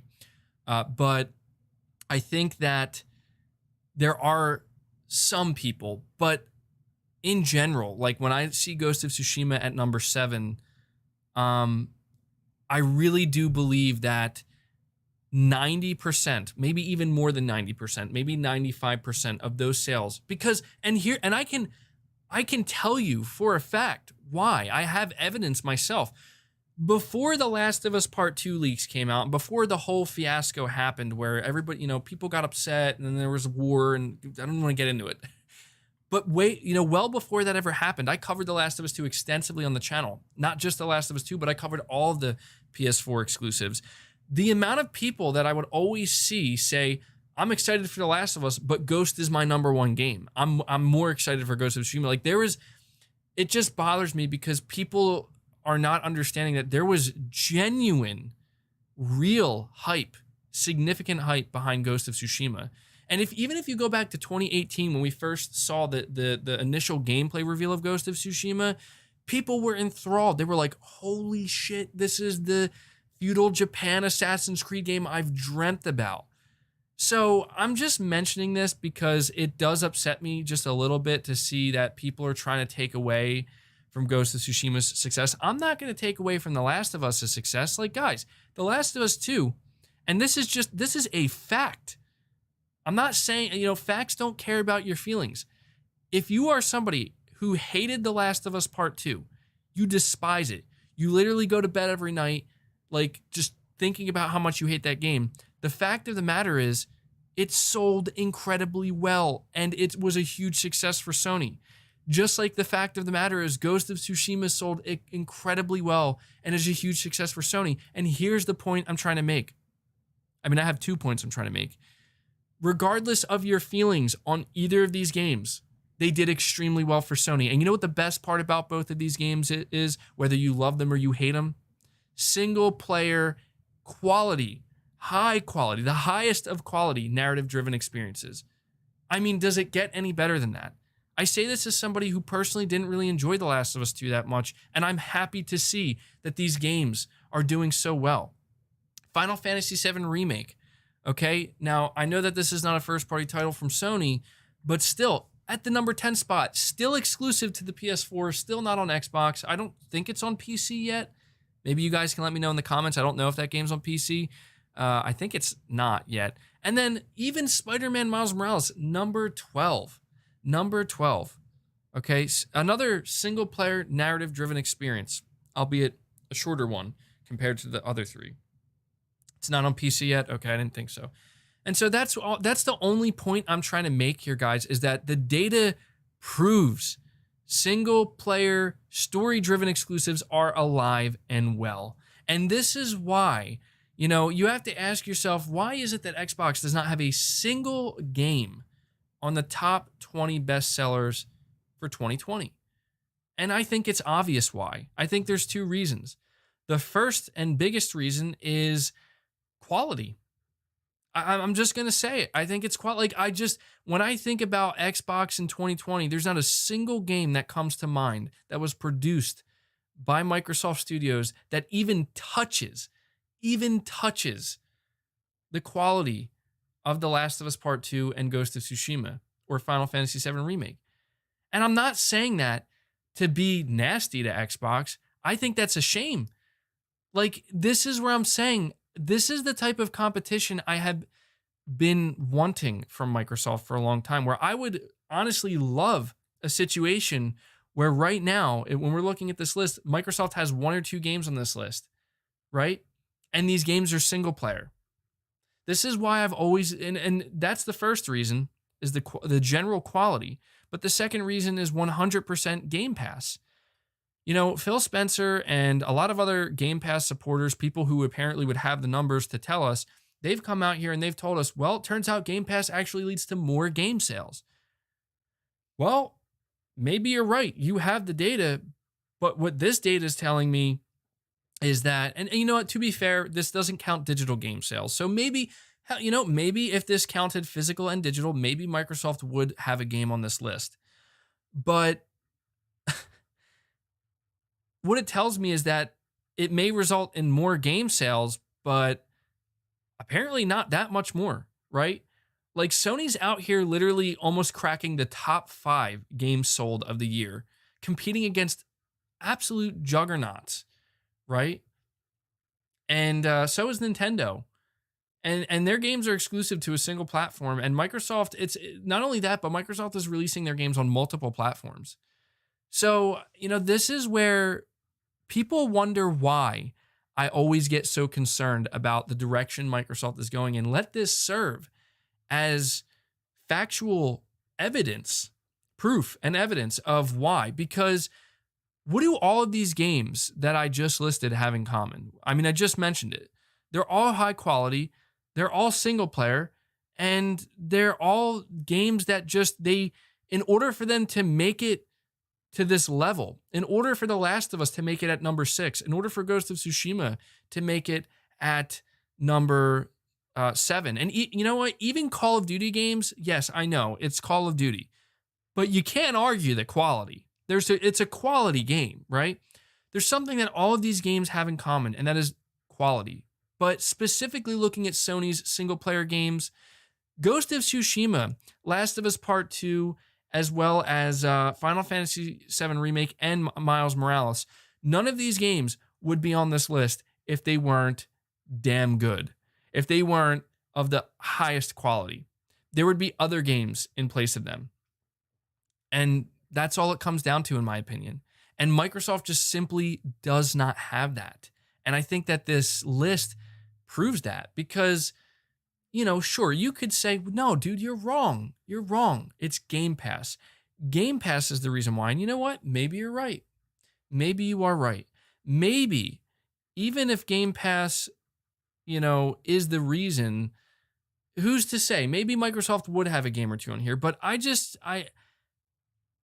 don't believe that as long as Game Pass exists, that Microsoft is going to feel the incentive to produce games on the same quality level. And that's all it comes down to. I say that because what incentive would they have?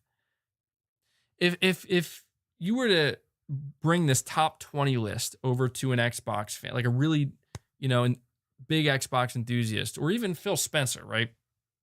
Phil Spencer, anybody at Microsoft, and you say, why do you guys not have a single game on this list? But your competition has multiple games on this list. They're going to turn and say, well, Game Pass, duh. Like, we're not worried about game sales. Oh, well, then what are you worried about? We're worried about subscriber count. Oh, what does that mean for your games? Because this is another year that has been dominated by Game Pass in terms of what is Microsoft's focus? What do they care about? They care about Game Pass more than anything else. And it's also another year where I've yet to see an extremely high quality single player narrative driven game. Maybe I'm just foolish for expecting that. And people keep telling me it's going to happen, man. It's going to happen. You know? MBG, why is there this random guy on my screen? That's me. That's me you're seeing. That's not a random guy. Games for eternity. You're saying most Xbox fans aren't gamers. That's the issue. And like, you know, people are like, well, you wait for Fable. You wait for Starfield. You wait for some of Bethesda's games. And I will, you know what? I will wait. I have no choice but to wait. Hellblade 2, you know, and, you know, maybe it's true. You know, maybe, I don't know why I'm saying maybe. It is true. Microsoft doesn't care about sales. So then the question is going to come back to me like, dude, why do you care? MBG, why do you care about how many units of a game Xbox sells or how many units of a game Sony sells? I'll tell you why. It's what I've been telling you for I don't know how long now. Because it's what leads to quality. The second a company doesn't have to worry about selling a premium product, then the quality it's no longer a factor. It's a question of what is the bare minimum we need to meet to get people in the door. For Sony, that bare minimum is, well, we're increasing our games to $70.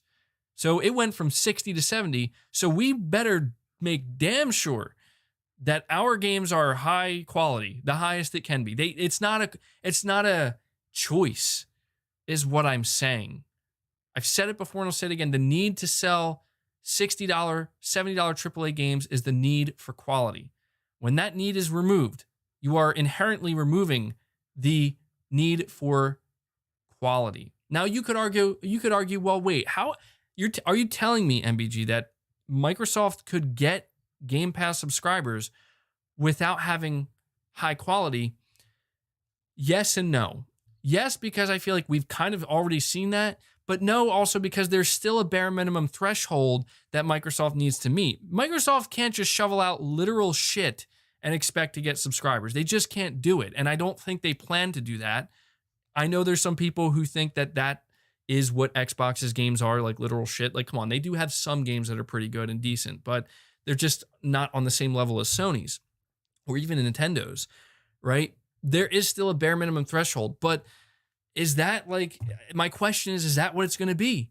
Is that what it's always going to be? Is it going to be that bare minimum threshold?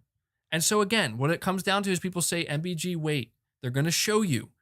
Wait for Halo Infinite, wait for Starfield, wait for whatever other games, Fable, so on and so forth. Hellblade 2, they're going to show you that the bare minimum threshold that you think is what they're focused on, it's actually higher than that. And I welcome that. Please show me it's higher than that. And you know what? I'm not trying to make it sound like if you enjoy Microsoft's games or if you have enjoyed them so far through Game Pass and you think they're high quality, hey, this is all subjective. I do think that this list I provided maybe shows you that maybe Microsoft's games are not on the same level.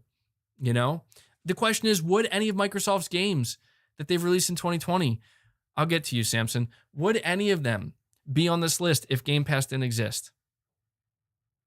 We'll never know, but something tells me maybe not. You know what I mean? Like, maybe not. So I welcome that. I welcome this signaling from Microsoft that, hey, dude, chill. Our bare minimum threshold is a lot higher than it seems like it is right now when it comes to quality. I hope it is. See, this is why I get really scared when Sony's Jim Ryan comes out and says, oh, we have our answer to Game Pass. That's great. I really hope your answer is not PlayStation's version of Game Pass. But Game Pass is a great deal, MBG. You should love Game Pass. You should be thinking, oh, whoa, whoa, whoa, whoa, whoa. I'm not saying it's not a good deal. I'm saying it's not the deal I want. Okay, that's what I'm saying. The deal I want is the deal that Sony's been giving me. Pay $60, you will get every dollar you pay will be worth it. Pay $60, every dollar you pay will be worth it. That's what I want. Pay $10 a month. Well, maybe 1 month you'll have something halfway decent. You see what I'm saying? Samson, you're saying, I think Spider-Man Miles Morales sales would be higher on the list, but people are waiting to get the PS5 to play it. I know I am at 60 FPS. Yeah, that's certainly a possibility, man. Certainly a possibility. So, I am a believer in enjoy what you want to enjoy. Excuse me. Enjoy what you want to enjoy. If you love Game Pass and you love what Xbox is doing, I'm not trying to sit here and say that you shouldn't enjoy that. How dare you enjoy it? No, not at all. I'm just saying that, as someone who cares about that quality experience, that single player experience, as somebody who thoroughly enjoyed many of those experiences delivered by Sony in 2020, I would just absolutely love to see Microsoft do the same thing. Or something similar, at least sometimes, right? Like, I just don't want every game from Microsoft to be, multiplayer, microtransactions, single players just kind of in the back seat because that's just not what they're focused on. I just hope it's not that, And I will admit, like, Microsoft has some good stuff in place. Like that one game, Stalker 2, I just learned that apparently that's an Xbox exclusive, and I think that looks like it has potential, man. Like, that looks pretty good. I'm not familiar with Stalker, but from what I've seen of it, it looks pretty good. And as far as I know, it's single player. So, like, if that game comes to Game Pass, I don't know if it's releasing in 2021. You're saying it's timed? Well, if it's timed, then at that point, I might just wait. Let's just assume it's not timed. That game comes to Game Pass and I can play it for $10. I'm like, wow, this is really damn good. Like, this is like a great single player experience, high quality. Then I will give credit to Microsoft. Like, okay, you're starting to show me that these experiences can exist on this cheap subscription service. And that's great. I'm still somebody who would prefer to pay full price for a game to support the developers if I really like it that much. But still, you're saying Stalker is a timed exclusive. Well, if it is, I'll wait for it on PS5 at that point then. But I don't know. I guess it just depends on how good I really think it looks. If I feel like it looks good enough, then, maybe I will. I'm not saying Xbox doesn't have anything at all that I'm interested in, because I am interested. It's just, man, it feels like the wait is like, God, like, when is it going to change? Because I still feel like it hasn't changed. And, there's a lot of really hardcore Xbox fans who just hate me. I mean, they hate me, and they will take everything I just said in this segment of the podcast, and they will look at it as I'm shitting on Xbox, and I'm telling you why Xbox is the absolute worst. Like, and I don't think I'm doing that, And then there's a lot of people that say, well, dude, you got to get it out of your head that what you want isn't what everybody else wants. And you're totally right.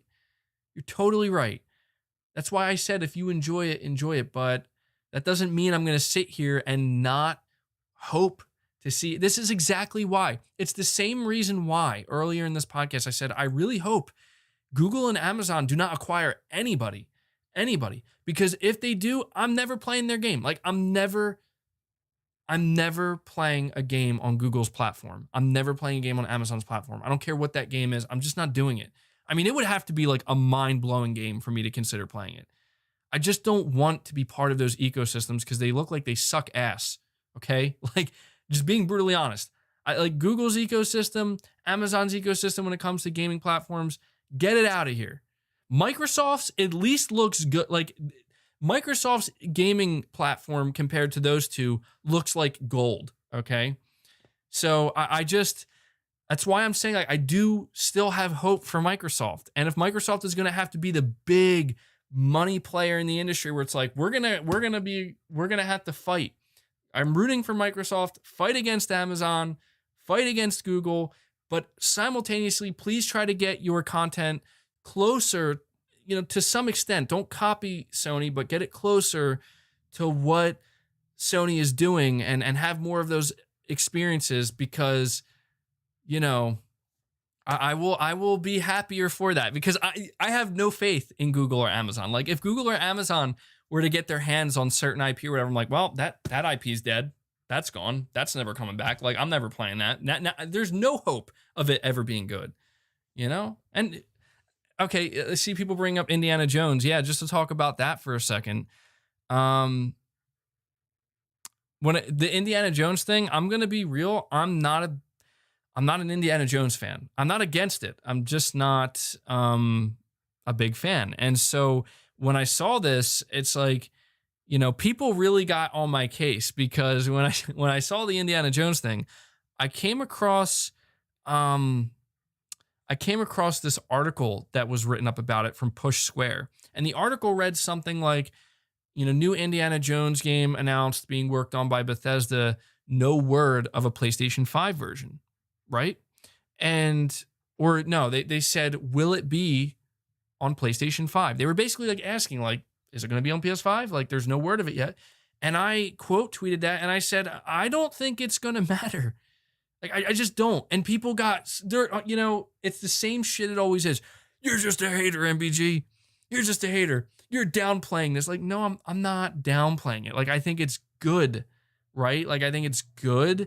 I think if you're an Indiana Jones fan, you have something to be really excited about. And I think that if you are an Xbox fan, it's exciting to be the prospect of it being exclusive. It has been made clear, by the way, it has been made public. I don't know if it's been made public, but a really close source to Xbox, somebody, I don't know who, but it came out that apparently the Indiana Jones deal was signed before the Microsoft acquisition. So it's probably going to be multi-platform. Not only does it not matter, I don't think it matters that much, because yeah, I think it's going to be on PS5, but even if it wasn't on PS5, like, I'm sorry, but Sony already has their own Indiana Jones. Like, what the fuck? Dude, this is why people piss me off. Granted, it makes for some good ranting, but like, how are you going to get upset that I'm saying it doesn't matter when the logic I'm providing, like the reasoning I'm providing, is pretty sound reasoning? Now, am I saying that if you're an Indiana Jones fan, don't worry if you can't play it because you have Uncharted? No, if you're an Indiana Jones fan and it is exclusive to the Xbox ecosystem, sign your ass up for Game Pass and play it, and I hope it's good. But I'm just saying, when it comes to Sony competing with that, like, should Sony be like, oh, whoa, they just signed an Indiana Jones game and that might not come to PlayStation. What are we going to do now? Like, what do you mean? No, that's not what they're doing. Sony knows what they're going to do. Wait, we have Uncharted. Everything's good. Don't worry. You see what I'm saying? If anything, maybe Indiana Jones, I know it's very different from Spider-Man, but maybe Indiana Jones, if it does become exclusive to the, to the Xbox ecosystem, maybe that could be, Microsoft's way of kind of competing with Spider-Man in a way, with their action adventure game that's a known IP. But I mean, Indiana Jones compared to Spider-Man, I mean, do we really need to have that conversation about who's more relevant and, what people care about more? I mean, come on. Again, nothing against Indiana Jones. I think that it's a good deal. And people were like, dude, you would be losing your mind if it was announced that Sony signed this deal. Well, first of all, if Sony were the one to sign the Indiana Jones deal, I can tell you for a fact I would be more excited simply because of who's developing it, right? Like, is Naughty Dog developing an Indiana Jones game? Sucker Punch? Another studio under Sony? Because I'm sorry, like, I'm just... Sony Studios, in my mind, I'm not telling you, I'm not saying this definitively, in my mind, Sony Studios are significantly more interesting than, with anything they produce, than Microsoft's and Bethesda's combined. Just being real. So yeah, if it was announced that Microsoft or Sony was, the first question I ask, well, which studio is developing it? That's why the recent news came out. Yeah, and that's what's weird as well, is Machine Games is producing this Indiana Jones game. And Machine Games made the Wolfenstein titles. So I'm like, what the heck? Like, I don't know at all, like, what to expect. Most of the Wolfenstein titles were quality. I think the last one they released was like, eesh, like, that wasn't good. But I think that they, I think it's going to be interesting to see what they do with it. I really don't know what to expect. Judah, you're saying, I like Indiana Jones in 1984. Indiana Jones and the Fate of Atlantis was cool on Amiga as well, but not 2020. I do not care. Sorry. Yeah, and that's the thing. Is like, we don't know. It seemed like a lot of people were excited for it, but I just don't know that it's like, is it that major of a deal? So this kind of leads me to talk about the Star Wars thing. It was revealed recently that EA is losing their exclusivity with Star Wars. EA is going to continue to make multiple Star Wars titles, like probably Jedi Fallen Order 2, which will be great, and maybe Battlefront 3. But now Lucasfilm Games, clearly, like, they're going out here and they're partnering with more people. It was announced that Ubisoft Massive, the people who made The Division, they're making a new Star Wars RPG. And so it got me thinking, like, what if Sony were to strike a deal with Lucasfilm Games to make some type of single-player, narrative-driven game based in the Star Wars universe? I've seen people saying they would love to see Naughty Dog do it. They would love to see Sucker Punch, Sony Santa Monica. I think that would be cool. I don't think it's necessarily likely, but that would be huge, man. Could you imagine if Sony had, like, they were producing Spider-Man games and Star Wars games? Oh my God, that would be crazy. However, I do have to admit, if I had to choose, some people might not agree with me on this, but if I had to choose between studios like Naughty Dog, Sony Santa Monica, and Sucker Punch or Guerrilla Games, all these studios working on either new IPs or established IP under PlayStation versus maybe picking up a Star Wars game, I'm going to choose the new IP or established IP. I like Star Wars, but I just I'd rather see that. So that's because I've seen some people speculating that, oh man, like they're going to sign something. It is worth noting. I want to make this known. Oh my God. I'm just putting this together right now. Okay. So I don't have it in front of me. A lot of you guys might know what I'm talking about. Cory Barlog, for some time on Twitter, he has made it clear that he's not involved with the next God of War, guys. Why do you think every time he responds to anything God of War related, the only thing he says is, never heard of it. Never heard of it. He does this as a way to let people know he's not part of it. He might be like overseeing it, like to an extent where maybe like, they go to him for some advice, or he's just like, maybe he checks in every couple of months to see how it's going and maybe gives a few tips here and there, says maybe we should change this to that. But he's overseeing it. He's not directing it. He's not directly involved because he's working on something else. This has kind of been known. And he also kind of made it obvious because he's been teasing it for literally months now, for like over half a year, that it's clearly something sci-fi. It's clearly something space related. Now, a lot of people assume that Cory Barlog is working on the once canceled title. It was a new IP that Sony Santa Monica was making before they started development on God of War 2018, and it got canceled. They think that maybe it's a return to that. I do think that is certainly a possibility, but did anybody catch his tweet where he was, he's a fan of The Mandalorian, the show on Disney Plus? Is that what it's called? Disney Plus? I'm not subscribed to it, but he's a fan of The Mandalorian. And he basically just went off on Twitter about how he would love to make a Mandalorian themed game. And he had like all these ideas for it and everything. And he was just clearly very passionate about it. And I'm just thinking to myself, wait, hold on. We just learned that EA lost the exclusivity to Star Wars games. We're also learning now that Lucasfilm Games has been going to multiple publishers and striking deals with their IP. Hold on a second. Hold on. What's this sci-fi game again from Sony Santa Monica? Could it be? Is it possible? Obviously, we don't know. I do want to say that I'm almost certain that if Cory Barlog was currently developing a Star Wars game, which I don't think he is, I'm almost certain he would definitely not be allowed to go on social media and tweet about how much he would want to make a Star Wars game. I'm fairly certain he would not be allowed to do that. So, I'm just saying, like, it's just fun to speculate this. I've seen people bring this up and I'm like, well, yeah, if you connect the dots here and there, it's possible. But I think he's working on a new IP. That's what I think. And I think it's sci-fi based.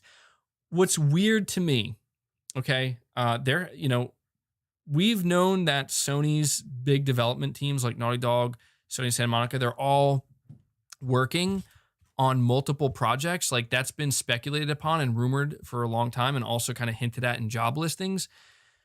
What's weird to me is the general consensus between most PlayStation fans and people who follow this stuff seems to be that both Sony Santa Monica and Naughty Dog are working on sci-fi games. That seems a little strange to me.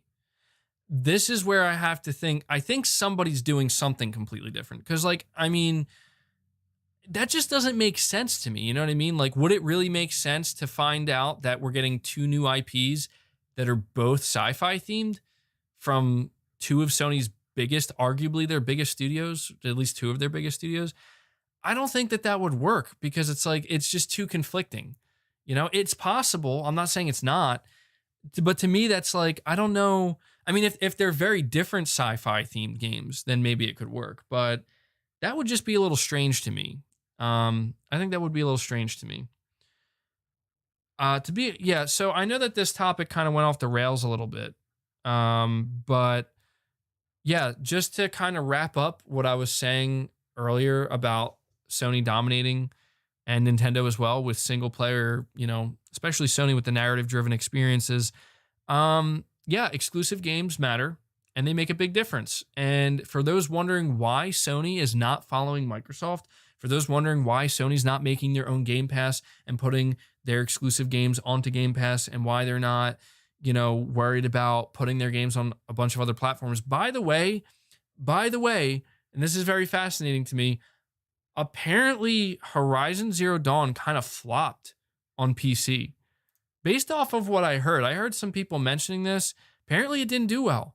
So I don't know. I mean, maybe to some people that's good. I don't know if that means maybe Sony like dipped their toe in the pond or not the pond, but you don't swim in a pond. At least they shouldn't. They dipped their toe in the water is what I'll say. And they maybe realized,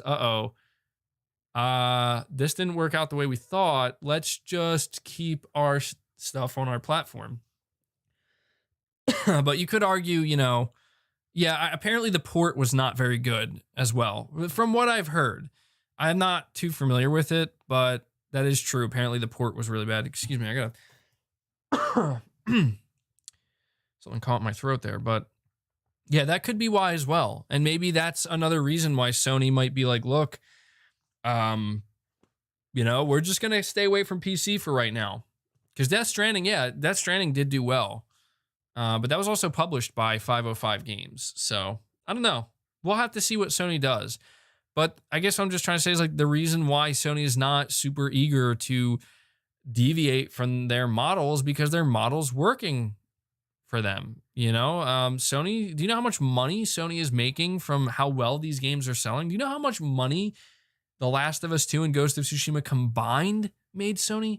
I mean, these games absolutely destroyed, more than likely, their budget that they had, and broke even probably instantaneously, but they probably made way more. They made probably a big profit for Sony.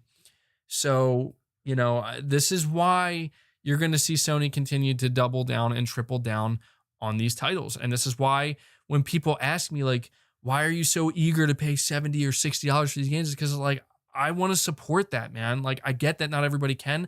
I'm able to most of the time. So when I see a single player narrative driven experience, if it's $60, if it's $70, I'm going to buy it because I want to support that, because I don't want to see that go away. I really don't. So yeah. All right, guys, hit that like button. We're approaching the 2-hour mark. So I think I do have a couple more topics that I'm going to go through here. So hit that like button. Let's see if we can get it up to 600 likes. I'd really appreciate that. We have over 800 people watching, so we should be able to do that. Let me bring up my topics here really quickly. All right, so the next topic I want to talk about for just a little bit, Returnal is coming in March, and I want to talk about this title a little bit. In February, we are getting the PS5 exclusive, and yes, it is literally just a PS5 exclusive, which is why I think they decided to make it PlayStation Plus. Destruction All-Stars, and this game's going to be free with PlayStation Plus. I have no idea what to expect from it. The fact that it's going to be free with PS Plus is a big win in my opinion, because it looks like it could be pretty fun. But in March, we're, like I said, we're getting Returnal, but it seems like we may also be getting Kena or Kena. Some people are saying that's how it's pronounced, Bridge of Spirits. And I just want to kind of take a couple of minutes here really quick to kind of map out what the next couple of months look like with exclusives. I've seen multiple people ask me if I've heard anything about Ratchet and Clank Rift Apart specifically, and unfortunately, I have not heard anything. But I do think it's going to be coming relatively soon. I think, to be honest, I think Ratchet and Clank is going to be the next big exclusive that comes out after Returnal. And I think that could either come in April or May. I think May is pushing it simply because it's like, Sony did say that this was going to be a PS5 launch window title. And frankly, I don't consider May the launch window of the PS5 anymore, But, maybe to Sony, the launch window is the first 6 months of the year. I think April's more likely. When it comes to GT7, somebody's asking about that. I think that's coming later in 2021. But I just want to talk about Returnal's price point for a minute here, because there's just so much conversation around that. And I just think it's so unfortunate, because Returnal is a game that I have a lot of hope for. I do, and I think it's important because Sony has a strong partnership with Housemarque. And for those who are not familiar with Housemarque, they're the ones who made Resogun, Dead Nation, and some other titles, Alienation, I think. And they're known for top view, bullet hell type shoot 'em up games, arcade-like games, and they're always received very well. But unfortunately for Housemarque, it just wasn't cutting it for their studio. They realized that they need to do something different to survive as a studio, because their games are just not doing that well, regardless of their quality, because they're looked at as smaller indie games. For those who are not familiar, before they started work, Housemarque started work on Returnal, they were working on, believe it or not, a third-person battle royale game. Yes, you heard that right. They were working on a battle royale game, and everybody could tell, this is going to kill the studio. This is going to flop. No one wants this. And I understand why they were doing it. They were probably, they're probably a little bit desperate. They're getting nervous. We need to keep the studio alive. What's the next big thing that everybody's doing? It's battle royale. So they decided to try to make their own battle royale game. And I think what happened is Sony walked in and they said, look, we want to do something with you guys. Either that, or maybe they contacted Sony and said, look, we want to pitch you on this game that we want funding for, because maybe they realized very quickly, this game's going to fail. This battle royale game will end our studio. So maybe they thought their best chance was reaching out to their partner Sony, saying, we want to sell you on this game. We want to pitch it to you. And I think, because if you remember back in mid 2019, Shuhei Yoshida at the time was the head of Sony's first party. He visited Housemarque, and it was very clear that they're striking a deal here.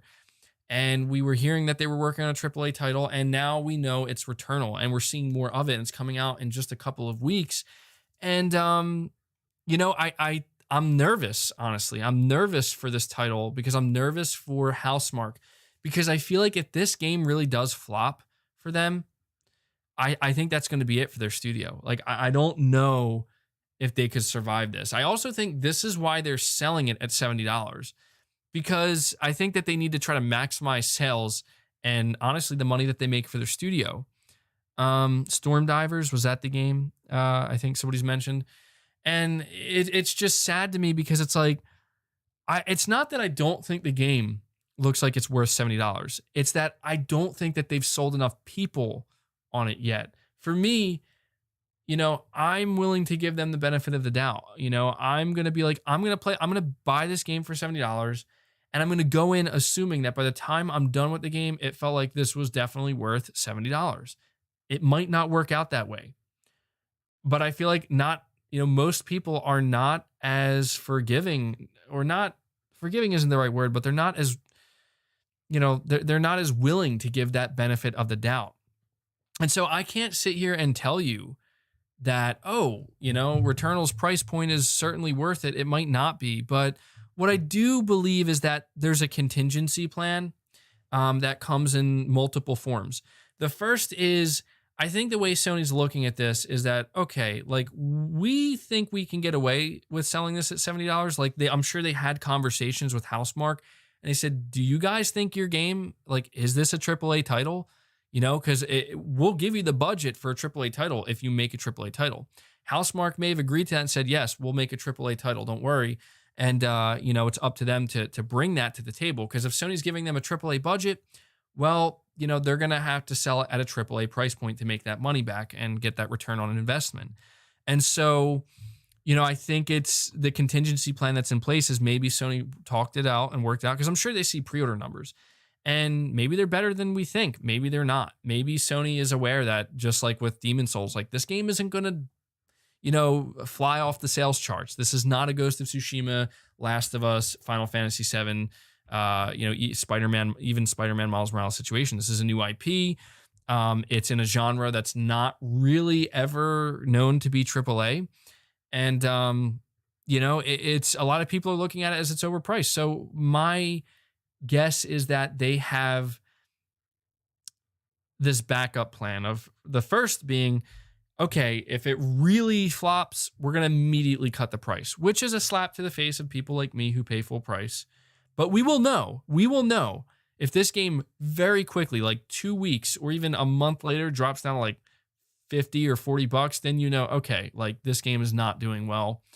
And I think the other contingency plan is if it does that bad, like if it still doesn't sell at that lower price point when it's, you know, the price is reduced, then I think it makes its way to PlayStation Plus and is used as a way to leverage, let's bring on more PS Plus subscribers in an effort to justify the development cost.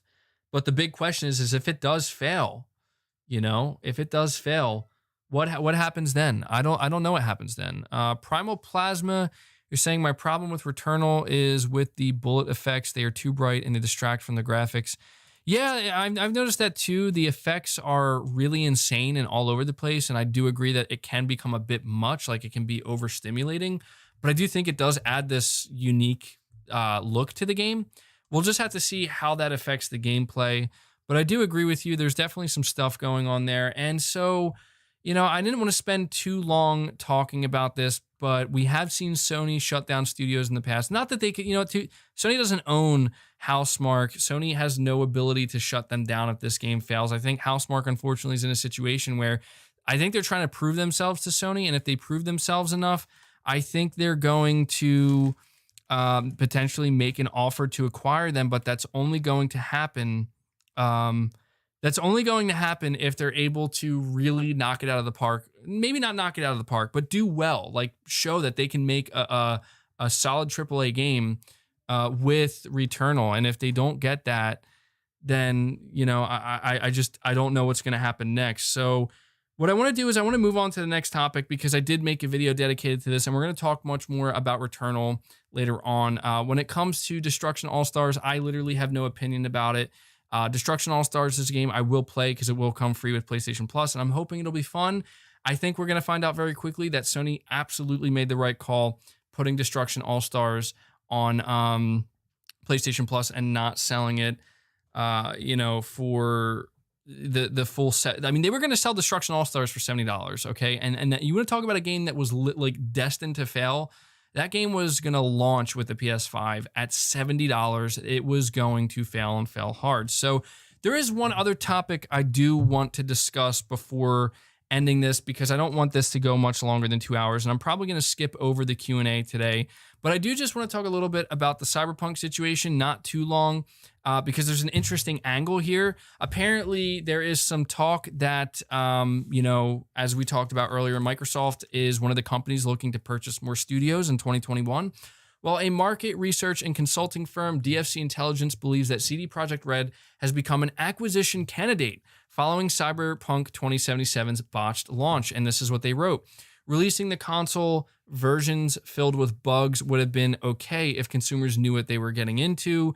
And just to add my own little piece here, that's what early access is for. There's nothing more humorous to me than not only CD Projekt Red, but their fan base attempting to justify the absolute shit show that this game was by making up excuses. As long as early access, I mean, this was just a messed up situation to begin with, but early access is a thing that exists. That's what you should have done. Okay, that's how you save your game. That's how you avoid this entire situation. But you were more focused on sales and maximizing them. You were not focused on being honest. Anyway, they continue to say in today's market, video game consumers are smart and willing to accept early access to games filled with bugs. However, they want to be told upfront what they are that they are paying and playing for, maybe not paying, but playing an unfinished product. CD Projekt Red stock has dropped 50% in December. This is unacceptable for a company launching a flagship defining product. A larger public company would have been able to avoid this with basic public relations and marketing. The irony is that while CD Projekt's reputation has been stained, Cyberpunk 2077 is likely to still be a huge long-term success. Unfortunately, CD Projekt's reputation has been tarnished. The company now has become one to watch for as an acquisition candidate. This was clearly the case where the marketing and publishing of a larger company would have worked wonders. And so, yes, in case you can't tell, I am just not okay with anything that CD Projekt Red is doing, and the way they're handling the situation. Like, people are like, "Oh, but they apologized, and that's better than other companies." No. Okay, let's make something clear. If Todd Howard made a 5-minute video apologizing about Fallout 76, doesn't matter. Game was trash, and you messed up. You messed up. It doesn't matter. Like, fix the game or make a better game. Okay, it's just simple as that. And yeah, I see people saying, well, shareholders pressured them. Well, whose fault is that? When you're so bad at managing a game and its development that you continue to reassure shareholders, like, you're basically, you open the door, you look at how development's going, everything's on fire, nothing's, like, you don't know what's happening. You shut the door, you turn to your investors. It's like a sitcom. You're like, don't worry, everything's going just great. We're going to have this game out by holiday 2020, no problem for sure. And we know that's not how it went. We know the way it went is they came back and they constantly said, oh, we'll do this date. We're going to hit this date. We're going to hit this date. And you know what? I don't blame the developers. I have absolutely no issue with the developers. It's very clear that CD Projekt Red has many, many talented developers. This is like no other, nothing I've ever seen. Absolute colossal failure of management. Whoever the managers were, whoever's job or jobs it was to oversee this game, they need to go and they need to never come back, and they need to find something else to do because they have no idea what they're doing. I just saw the write-up from Jason Schreier where basically after interviewing like multiple developers there, the number one thing, and this just goes to show how there's just so many people who are, I don't want to just blame them, because to be fair, the conditions in the modern AAA market are harsh, but you know, the number one thing was they had this mentality apparently, well, we made The Witcher 3, so we can make this work. And I've literally seen people, I shit you not, this is where I'm really going to start ranting. I've literally seen people on my Twitter timeline screaming at me in all caps saying that you just need to wait. They put out The Witcher 3 broken, and then they fixed it, and then they gave free DLC, and then they updated the animations, and they're going to do the same thing for Cyberpunk. And I'm like, are you fucking telling me that you're proving to me you are conditioned, literally conditioned to accept broken products, to pay full price for broken products and defend it? What in God's name are you doing? I'm sorry. This is where if we were to ever, this does not, sure, maybe people are being a little bit more harsh on CD Projekt Red, and people are like, well, how come people weren't this harsh on Anthem and The Avengers and Fallout 76? Yes, they were, but this time it's worse because this was the last game. People saw Anthem and they were like, I don't know about that. People saw Fallout 76 and they're like, I don't know about that. People saw Avengers and they're like, I don't know about that. People saw Cyberpunk and they're like, I know about that. That's it. That's the one. That's the one. And so they set themselves up. And this is just where I get so heated because I just cannot, I understand. Well, shouldn't we be forgiving? The man came out here, took responsibility and apologizing. Good for you for doing what you should do, first of all. But that doesn't mean the apology has to be accepted, because we are in a situation where this is not about, oh, he said something that hurt my feelings, but he apologized for it. No, they released a product that people paid hard-earned money for, during the middle of a pandemic where people are scraping to get by, right? Some people are, and to some people, this is the only game they could play. To get a broken fucking product to then just be apologized to, unacceptable. Period. Unacceptable. Yes, it seems as though it just, I don't know what's happening. So much for that internet. Give it a second, guys. Is it good now? Somebody, they're getting to me, man. CD Projekt Red is getting to me.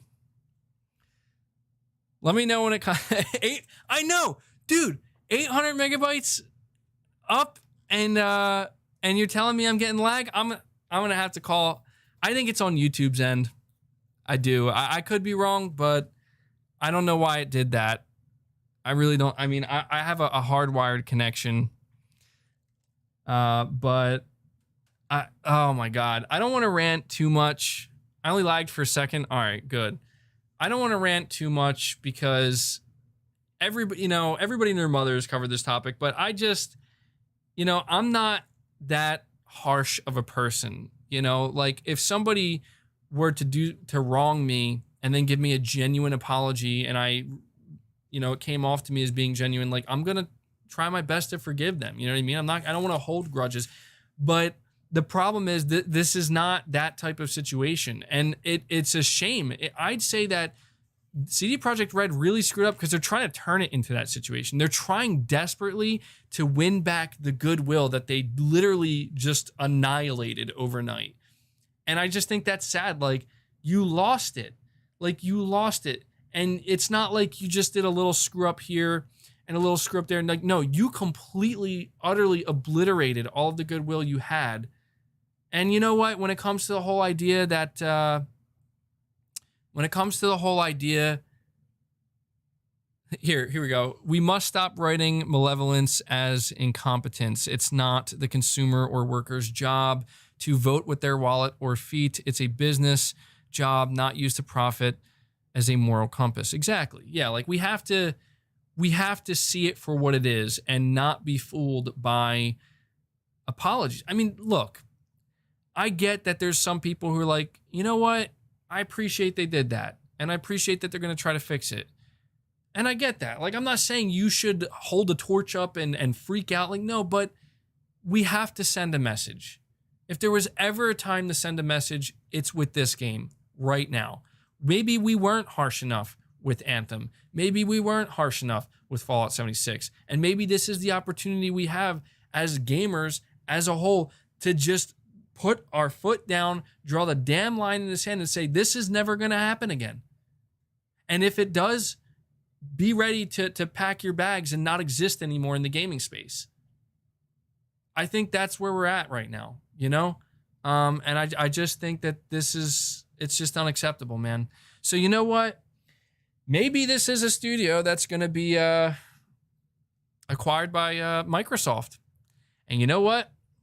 A couple months ago, if we heard that CD Projekt Red is going to be acquired by Microsoft potentially, well, at that point, it's like, whoa, like that's massive. At this point, see ya. Good. Because I'll tell you right now, I'm never playing another title from them again. And I didn't even play Cyberpunk. I was genuinely excited for Cyberpunk. And this was a title that I was literally ready to buy the day of. When I heard, I think it was Skill Up. He came out and he said that he did review the game, but he's not putting out his review of the game until he can use his own footage because CD Projekt Red told him that if he wants to do that, he can't use his own footage. He has to use the footage they gave him. When I heard that, I literally was like, I'm going to wait at least a couple days to see what this game is like. Because that was a massive red flag if I ever saw one. And I love how all right, dude, I'll give you one chance to stop spamming. All right, so there's that. But I just, after seeing this, I don't care what CD Projekt Red does next. They could, a year from now, they could fix Cyberpunk and it could be one of the greatest games ever made. I'm not going to play it because they're not getting my money. It literally just comes down to that. I remember when I was talking about The Last of Us 2, I was contemplating, do I want to pay for this game? Do I want to pay for this game? Because after reading the leaks, I was so devastated by like the direction they went in the story. I'm like, if I pay for this game, I'm sending a message. But what I realized is that no, this game is worth paying for, because even if I don't like the story, I got to not only at least give it a chance, but this is where I'm going to give Naughty Dog a shit ton of credit here. Credit where credit is absolutely due. Naughty Dog makes Cyberpunk look like a bunch of choir boys. Okay? It really does. Because, we heard that there was some crunching at Naughty Dog. Obviously there was. There's crunching at CD Projekt Red. Obviously there was. And I'm not getting into that crunch conversation. But all I'm going to say is that by God, or I should say goddamn, if Naughty Dog did not have the most polished AAA game I've ever seen, day one, didn't have to wait a week, didn't have to wait for an apology video, didn't have to wait a month, didn't have to wait half a year. Day one, I paid $60 and I got a complete, fully finished, polished game. Okay? And that's all I have to say. That's all I have to say. So you know what?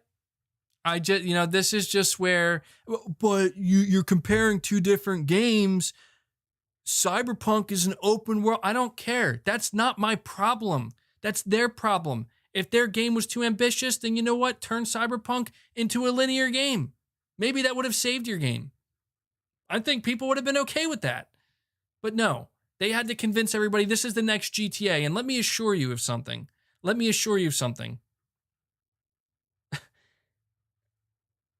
CD Projekt Red does not touch Rockstar games. They don't touch them. They just don't. All right. I know. I don't mean to swear. I try not to swear because I try to keep a little bit classy, but sometimes I just get worked up and I'm just like, I'm just not a fan of swearing, but especially now, but yeah, I had to go on that rant, and it's like, I was considering buying the PS5 version of Cyberpunk eventually, but it's not happening. I will literally take that $60 that I would have given CD Projekt Red, and I'm going to give it to another studio. I'm going to, that's a game that, sure, I'll play it if it ever comes to Game Pass. Then I'll play it. And also, one last thing I got to say. People have come at me and they're like, well, at least they offered to give refunds. I'm like, yeah, like that's what they should have done. That's good. Like they had to have done that, I know that other publishers like Bethesda and Square Enix, they did not come out here and flat out be like, we're offering refunds, but I'm not saying that that's okay. It's not. Like they should have. Their products were garbage as well at launch, So, anyway, I try not to. I try to be fair, but I just feel like this is a situation where it's like, if we don't learn, if gamers don't like learn from this and actually like make it clear that, like the thing that depresses me the most is we heard that apparently CD Projekt Red made their money back within one day of this game being on sale. And I'm just like, see, that's not good. Like all that tells them, because you're talking about business people who it's their job to read the charts. What that tells them when they look at their bottom line is, this is okay.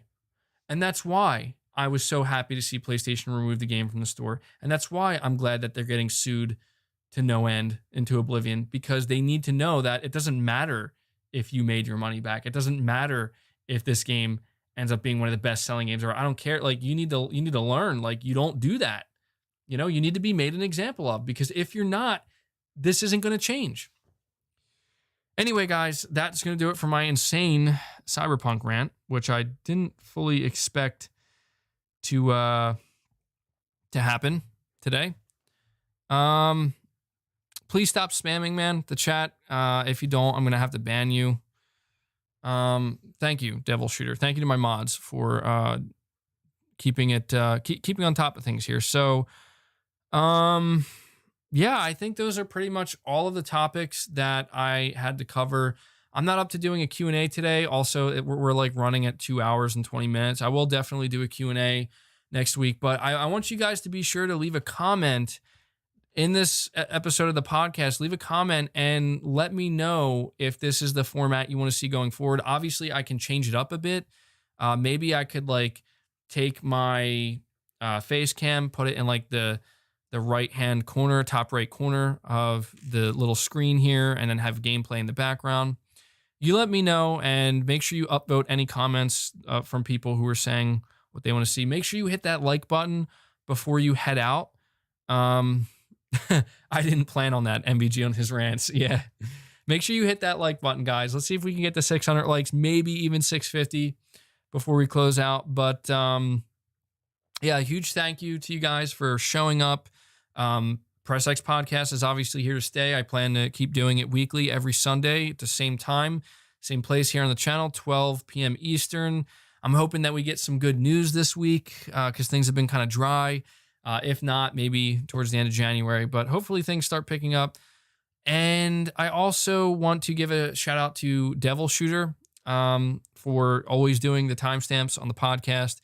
Definitely very deserving of a special shout out. I actually meant to do that at the beginning, but I forgot. So shout out to you, man. I always appreciate you doing that. Really covers me and helps me out in a big way. And thank you to all of you who are channel members. Thank you to all of you who donated any super chats today. And thank you to those of you who will watch this after the fact. But that does it for Press X Podcast episode 45. Can't believe we've done 45 of these things. But yeah, thank you guys so much for that. And yeah, until got to bring my little thing up here. It's always awkward at the end. But until next time, guys, take care.